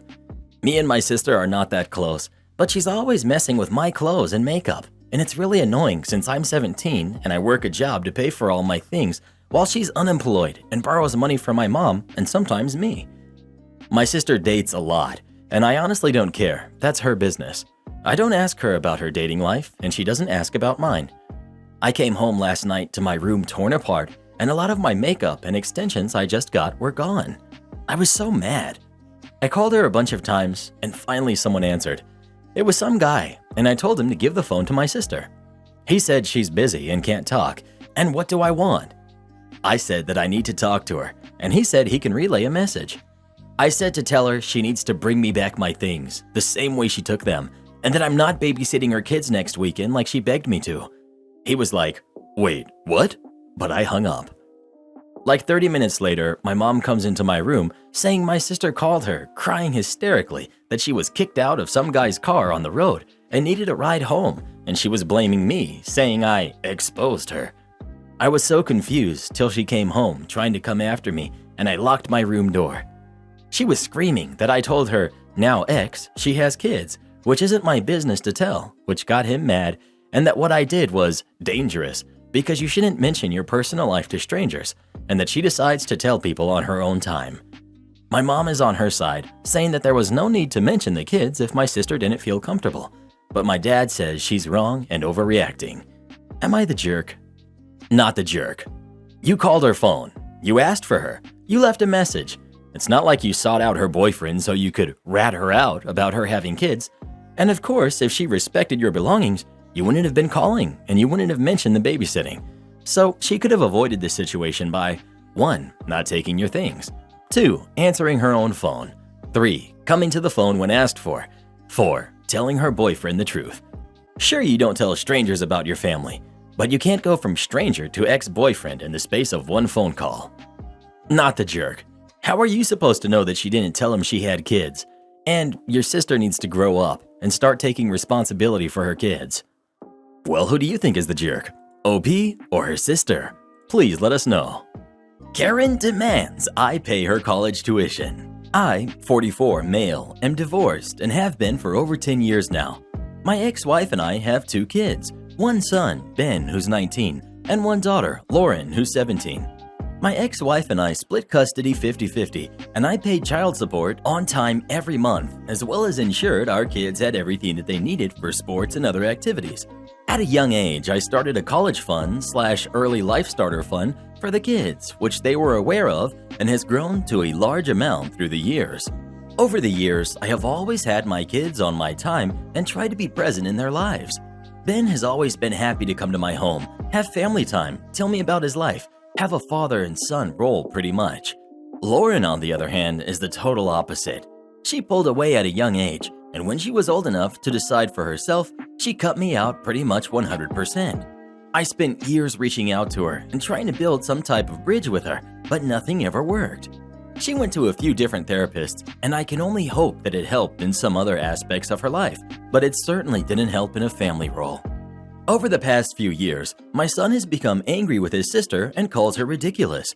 I've told him to not mind that, and it's not her fault, but him leaving for college changed me on the whole thing. When he left, it felt like I lost my only kid, and I gave up trying to have a relationship with Lauren. She never reached back out, and neither did I. It felt terrible at first, but it's much easier to deal with mentally for me. A few weeks ago, Lauren and her mother reached out to talk about her college tuition and where she had decided to go. They asked me if I wanted to go walk the school with them again, and I declined. I told them that I felt I was only being invited because my checkbook was needed. I informed my ex and Lauren that I would not be paying for college or any other of her expenses after her 18th birthday, June, and that I was going to use the money elsewhere. My ex blew up at me. My daughter didn't say anything, and when they told my son, he called me to tell me that he thought I was right and Lauren was to blame. I wasn't a fan that they told him to begin with, however. Now there's a rift between the 3 of them. Should I just let this whole thing go and pay for her education? Would I be the jerk if I stuck to my decision? Update. I want to thank everyone for their time and comments. A lot of you have assured me this is the correct course, while others have disagreed and have been pretty rude. This is the best course, and I'll simply retire early and help my son with his first home. I don't expect to have a relationship with my daughter ever again, and that's something I need to make peace with. I won't serve as her ATM when she's in need though, and with child support ending in July, it will no longer be my concern. Therapy hadn't helped her much in the last several years, so I doubt she'll miss that much anyway. Karen boss refuses my request for time off, so I quit. A few years ago, my husband was laid off at the start of summer. I had a part-time gig as a teacher, but it didn't come with benefits. I had to take a job, any job, to provide health insurance, America, while hubby looked for a new job. I got a job as a teller at a bank. I tried, but was new to keeping a till, so a few times a week, my register would imbalance. Never very much money, under a few dollars, but the whole staff had to stay late until we straightened it out. I felt horrible for the rest of the staff. As if that shame wasn't bad enough, my supervisor, Mel, would remind me that I worked at will and they could fire me at any time. Our family's health insurance going up in smoke was terrifying to me. Sometimes it was hard to hold back tears. I got better as the summer went on, but every few weeks, if I would make a mistake, Mel would smile as she warned me that You can be fired for no cause, and you'd have to leave immediately. it was so fantastically over the top. At one point, I pointed out that constant threats didn't create a healthy environment. Her smile only broadened. It goes both ways. You can quit at any time, you know. When the school year started in the fall, I needed to take my daughter to tour her new school for her first day. I asked to take my lunch in the afternoon so I could help my daughter. Though they approved it, when it came time for my lunch, they insisted I work through my lunch because they were being slammed. By then, hubby had found another job with insurance, and even better, I'd been offered more hours teaching, though still not full-time. It was enough. The next day, I practically floated into the bank. I waited until 10 a.m., then told Mel I needed to talk with her. She replied that she was very busy and it would have to wait until after we closed. "Oh, I won't be here then," I said. She looked shocked. What? I smiled. "Remember that I needed to bring my daughter to her new school yesterday? You wouldn't let me do that, so I'm doing it this afternoon." She didn't get it at all. You can't just take an hour off when you... I had to interrupt. "I'm not taking an hour off. I'm leaving, for good, at noon. You kept reminding me that I work at will. Thanks for those reminders. I'm leaving for good in 2 hours." While Mel fumed, I waited on customers. I practically sang my greetings to them and was so cheerful, customers kept asking me why I was so happy. I was delighted to tell them, because I'm leaving forever at noon. After a half hour of that, Mel thought I should just go right away, and I did. I skipped right out that door, then gave Mel a very elaborate curtsy at the door. Husband left me locked out for 45 minutes while he played Elden Ring. My husband and I currently live in an apartment that requires a key fob to get into the building, then a regular key for the apartment. Over the weekend, my fob stopped working, and for some reason, the office is dragging their feet replacing it. Office is closed weekends, so I called Monday to ask for a replacement. My husband's fob is fine, so we're using that in the meantime. I get off work 2 hours after he does, so he keeps the fob, and we agreed that he'll make sure he's at the apartment when I get home so he can let me into the building. I call him when I'm leaving work to give him a heads up that I'll be at the apartment in 15 minutes. I leave work at the same time every day and have for the last 4 years, 5 p.m. Today I left work, called my husband, no answer. I send him a text message, "Hey, I'm on my way home." I call him 2 more times on my drive home, no answer. I arrive at the apartment and his truck is in the lot, so I know he's home. I stand in the entrance lobby and call him over and over, no answer.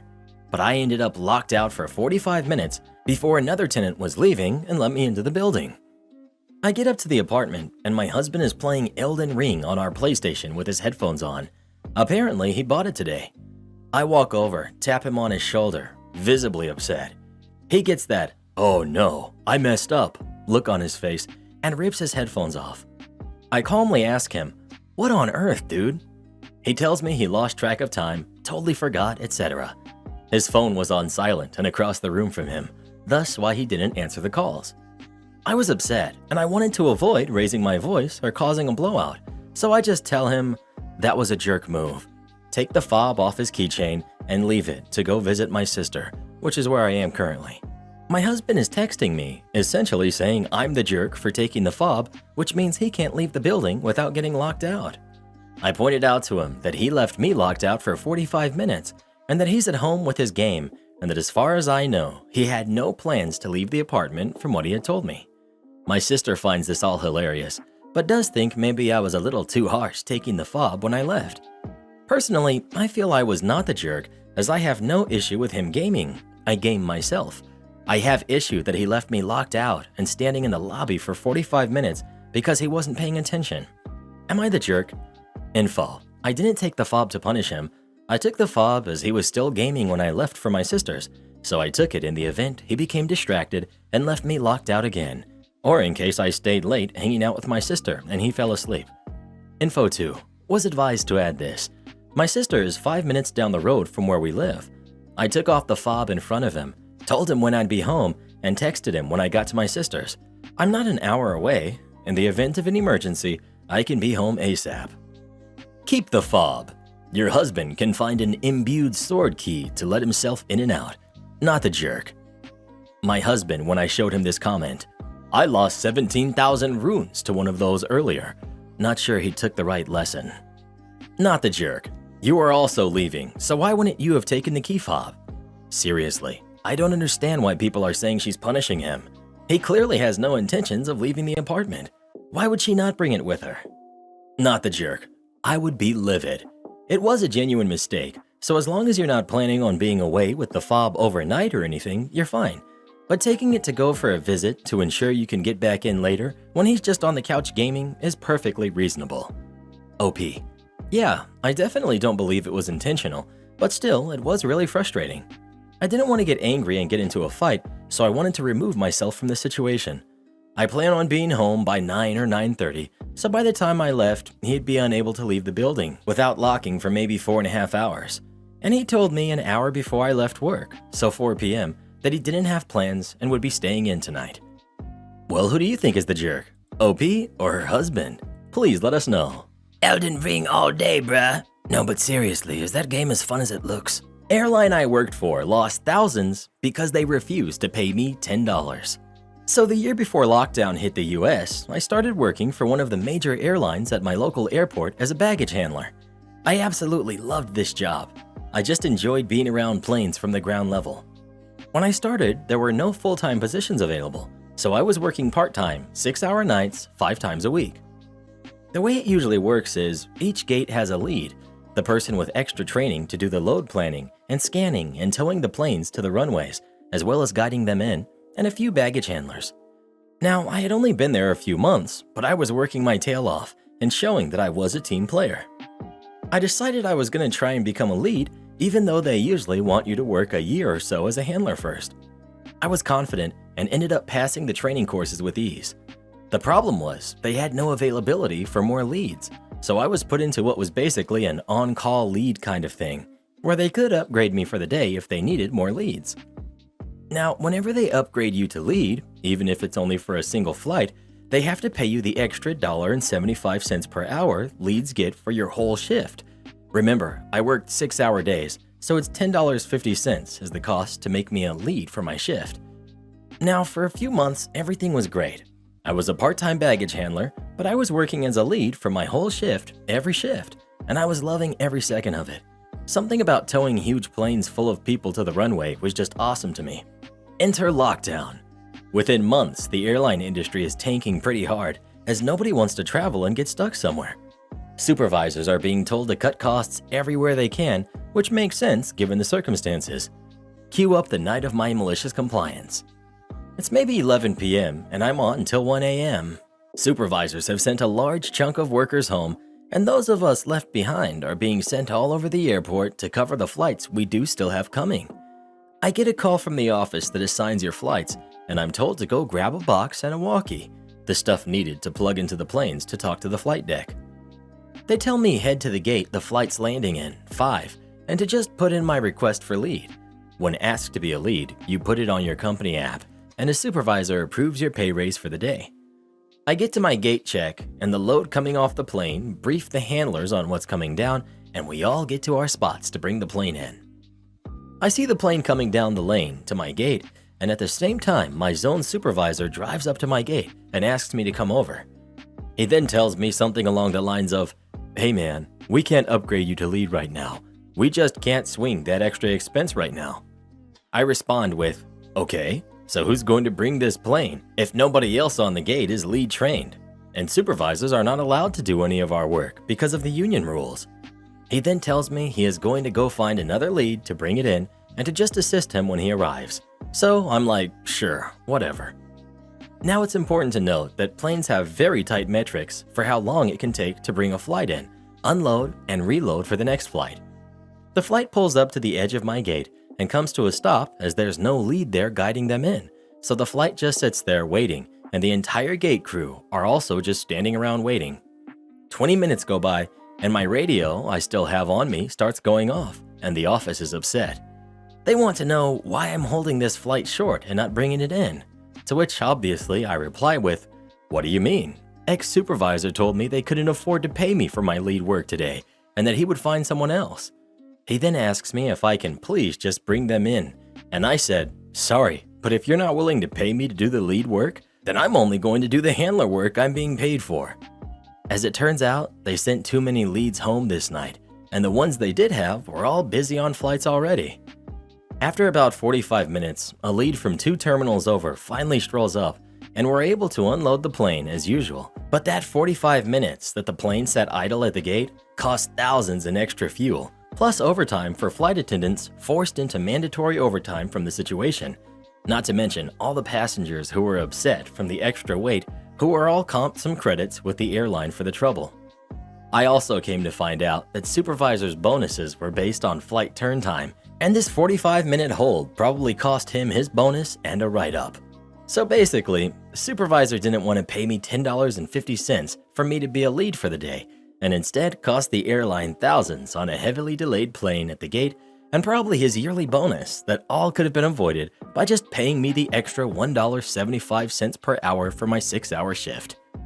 Am I the jerk for favoring my scapegoat brother over his golden child twin sister? I, 20 male, have 2 younger siblings, Joe and Jill.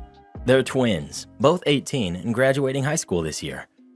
Jill is my parents' favorite because they've always wanted a daughter, while Joe is their scapegoat because I guess he's the bonus baby they never actually asked for. I'm mostly better off than Joe, as I'm the oldest grandson from both sides of my family, almost all of whom are just as blatant as my parents are about their favoritism. I felt really bad for Joe, so I did what I could to make him feel less alone. Like when Jill got to go shopping with mommy and daddy, I took Joe skating with my friends. When our parents were too busy watching Jill's pageant, I dragged my best bud to sit through Joe's elementary school musical. Small things like that. It all started as pity moves, but soon my friends pretty much liked Joe better than me, while Jill's princess syndrome got to her head. So now I spend more time with Joe because I simply like him better than Jill. Never said it out loud, but I don't make it a secret either that I prefer not to spend time with entitled brats. Anyway, like I said, they're graduating soon. They both already had their choice of college, accommodations, etc. Jill's going to a university in San Francisco, fully funded by our parents, unsurprisingly. Joe's going to the same university as mine in Seattle, but different campus just 20 minutes away. He's got a full ride, which apparently makes him ineligible to get any financial help from his own parents. This is also hardly surprising, so I made some calls to ask around, see if anyone is hiring next fall. I did this while on FaceTime with Joe. I was reassuring him that we'll find him a job that doesn't suck and pays enough, that he's better off without dad's money anyway, because we both know it comes with strings attached. That this way, mom and dad wouldn't be able to stick their noses into his purchases. I got him to feel better about the whole thing and logged off. I guess Jill overheard, because the next day she sent me texts after texts demanding I help her find a job as well, because she doesn't want dad nagging her.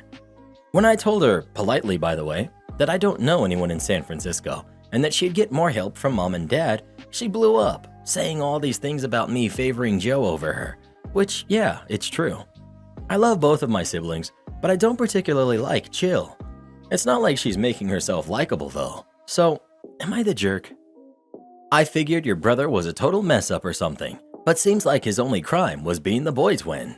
Mess ups don't get full rides to college. Here's the thing, of course you're not the jerk, but you went above and beyond, because without someone like you in his life, Joe would have likely slipped into total mess up territory. So what you have done for him is beyond any measure of the acronyms we have on this page. As for Jill, give her a chance to grow up without your parents' constant dotage. She might surprise you. OP. Oh, he's not a mess up, all right. Dude's got a real big brain, and I know he's gonna have the time of his life in his classes. He got the brain. I think I got the looks. Fair's fair. As for Jill, like I said, I love both my siblings, but until she can talk to me without screeching or yelling or demanding something, I'm not gonna like her all that much. Tell your bro that once a scapegoat leaves home, they become an awesome space goat. There's no limit to how high they can climb once they leave their toxic family behind. OP. He's gonna make everyone call me Joe's brother in less than a year. Not sure how to feel about that, but he'd deserve it when that time comes. Kid works too hard. If I have that kind of brain, I'd skip half my class. Now that I write it out, that's probably why I don't have it. Don't want my crew to eat well? Fine, I'll make you pay even more so they can eat like royalty the whole week. I own a small video production company. There's one simple rule to keep morale high on set. Feed your people well. We had a fairly big project coming up. Instead of the usual 3 to 4 crew members, it was going to take 17 crew members. We submitted an itemized budget to our client for them to review. We usually allot $15 for breakfast, $20 for lunch, and $30 for dinner. I know that may seem high, but sometimes these shooting days can consistently run for 10 to 12 hours plus. It's incredibly important to keep people well fed to keep a crew morale high throughout the shoot. Meals are short, but planned events in the schedule, not unpaid breaks. And if all you have to look forward to is crappy sandwiches during a long and demanding shift, the collective efficiency begins to fall by day 2. I've worked on many sets like that, including one with no meals, and it sucks. I never want to do that to any of my crew members. Good food is the least you can do. So we send the budget to the client, and chaos breaks loose on a couple of levels. They decide they want something a little more for the set, but they also don't want to have to hire more crews or shoot for more days, as that would balloon the cost. It was still within the scope of what we could do, and it was an exciting project. The problem was that they wanted to help offset the potential cost of the extra art direction by reducing the rate for the crew and the meal costs. I've already offered the crew these positions for the day rates they requested, and I'm not budging on that. I don't want cheap, I want good. And if you want cheap but not good, then they can go somewhere else. Over an 8-day shoot, the total for $65 per person per day was almost $9,000 total. They wanted to reduce it to $4,000. Get out of here. You're talking bare minimum for that many people. I called the client and explained that it was very important to not take away from that part of the budget, but they won't budge. I don't even spend that much for food on vacation. Okay, well, this isn't a vacation, and you're not the one working a physically and mentally demanding 12-hour shift every day for over a week in a different city. Then I have a devious idea. The film industry has lots of jargon that doesn't always make sense at face value. Things like stinger mean an extension cord, and C47 is a clothespin, and a Texas apple box means a specially made wooden box laid down on its largest side. So I comply maliciously by saying, okay, as I've said, it's very important to keep the meal budget as it is, but I think I can get it down to $6,000 or so. They eventually agree to it. Thank you. Then, on a completely unrelated note, of course, I talk about the art direction. Now, unfortunately, it may still cost a little more than before, because with the new style, the art department is going to need the craft services budget increased from $3,000 to $6,500. I know it's not cheap, but they'll be able to make exactly what you're looking for. That kind of style is in very high demand, so those materials are pretty expensive to get. Also, the shipping for the extra craft services supplies are going to cost a few $100s. Also, the extra construction for craft services will cost a few $100. We chat about options, but they accepted. They're paying more, but they still saved money and got what they want. Here's the thing though, craft services has nothing to do with the art department. That's the snacks and drinks available on set throughout the day, and the people who prepare them. The art department did need that budget increased because of the smaller meal budget. Just so happens that all the other departments did too. The style they were asking for was in high demand, but didn't actually cost that much more. Craft services ended up equipped with breakfast sandwiches, donuts, coffee, protein bars, fruit, and many other snacks for breakfast. Various forms of catering from local pizza, Italian, Mexican, and Americana restaurants for lunch that happen to appear at craft services for serving. Desserts, expensive charcuterie boards, deluxe trail mixes, veggie platters, and lots of sparkling waters, bottled Starbucks, lemonades, and about a dozen other kinds of drinks throughout the day in nearly unlimited supply. I can't list everything, but it was much more than we usually supplied, including full meals. I let the crew know the situation and that breakfast and lunch would be served at craft services with appropriate break times. Then I let them know that the limit for dinner each night would now be $50 and would be after we wrapped up each day. Oh yes. Some days, some people were tired and just wanted to go to sleep after the shoot. No problem, your meal budget rolls over indefinitely. By the time the shoot was finished, we had been to many of the nicer restaurants in the area. By the final night, it was a blowout. Almost everyone had a decent budget rolled over due to the occasional fast food dinner. The average bill, with fancy drinks, appetizers, and to-go orders included, was well over $100 per person. My company still profited plenty, and all of those crew members are still happy and even prioritizing working on our projects. Being well-fed and well-paid on a set is the kind of thing that's not forgotten in this industry. It's not a waste, it's an investment. Read the employee manual so you don't look lazy. I was working in a small hospital as a security guard to help pay my way through college. I'm male with long hair, and my boss was a clean-cut, beefy ex-football player and hated that I was far more intelligent, pre-med, and could handle situations far better than he ever expected me to. I helped install a security camera system on every entrance and busy hallways to the hospital. Rather than eating meals by myself in the cafeteria, I would take my meals to the security office and watch the cameras, since I could cover more ground and still eat in peace. I would do paperwork there and watch the cameras as well. He came to me one night hoping to catch me slacking. You know, you look lazy just sitting here, so please read the employee manual while you're sitting here. You might actually learn something. So one night, I get bored enough to pull down the employee manual and read it between my rounds. Sure enough, they weren't paying us for on-call time. Not only that, they were paying us wrong for when we got called in during our on-call hours, and anytime we got called, we were supposed to be paid from the time we were paged until we arrived back home at no less than 1 hour per call and rounded up to the half hour. I promptly photocopied the page, highlighted the section, placed a copy in each security guard's messages box and across the hall on the human resources lady's desk. I even printed off the timesheets and corrected it for my proper pay I was owed, $700 or so, from the past 2 years, and left copies in HR and my boss's desk. The next day, during my day off, I received a call from our secretary saying I needed to come in immediately. I walked into the secretary just smiling at me, my supervisor grinning from ear to ear, and my boss was mad.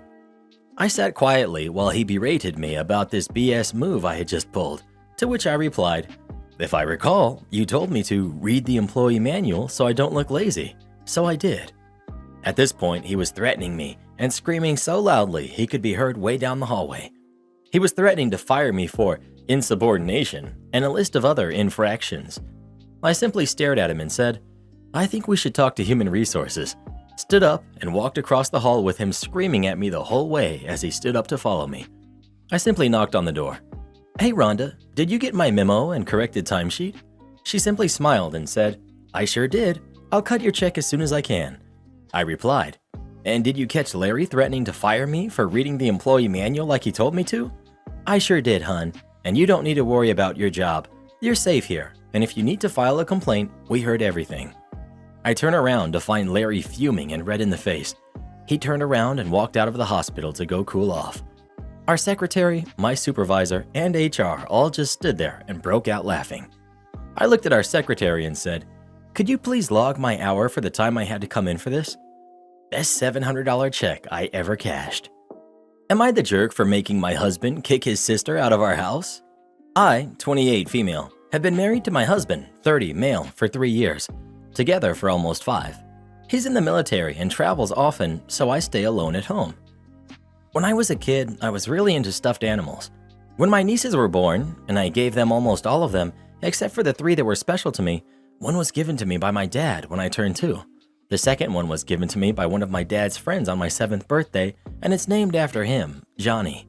Sadly, he passed in an accident, so I always kept that one to remember him. The third one was given to me by my dad after he had had an accident. He bought it on his way back. Everywhere I've moved, I've brought them with me. Never paid attention to what people said.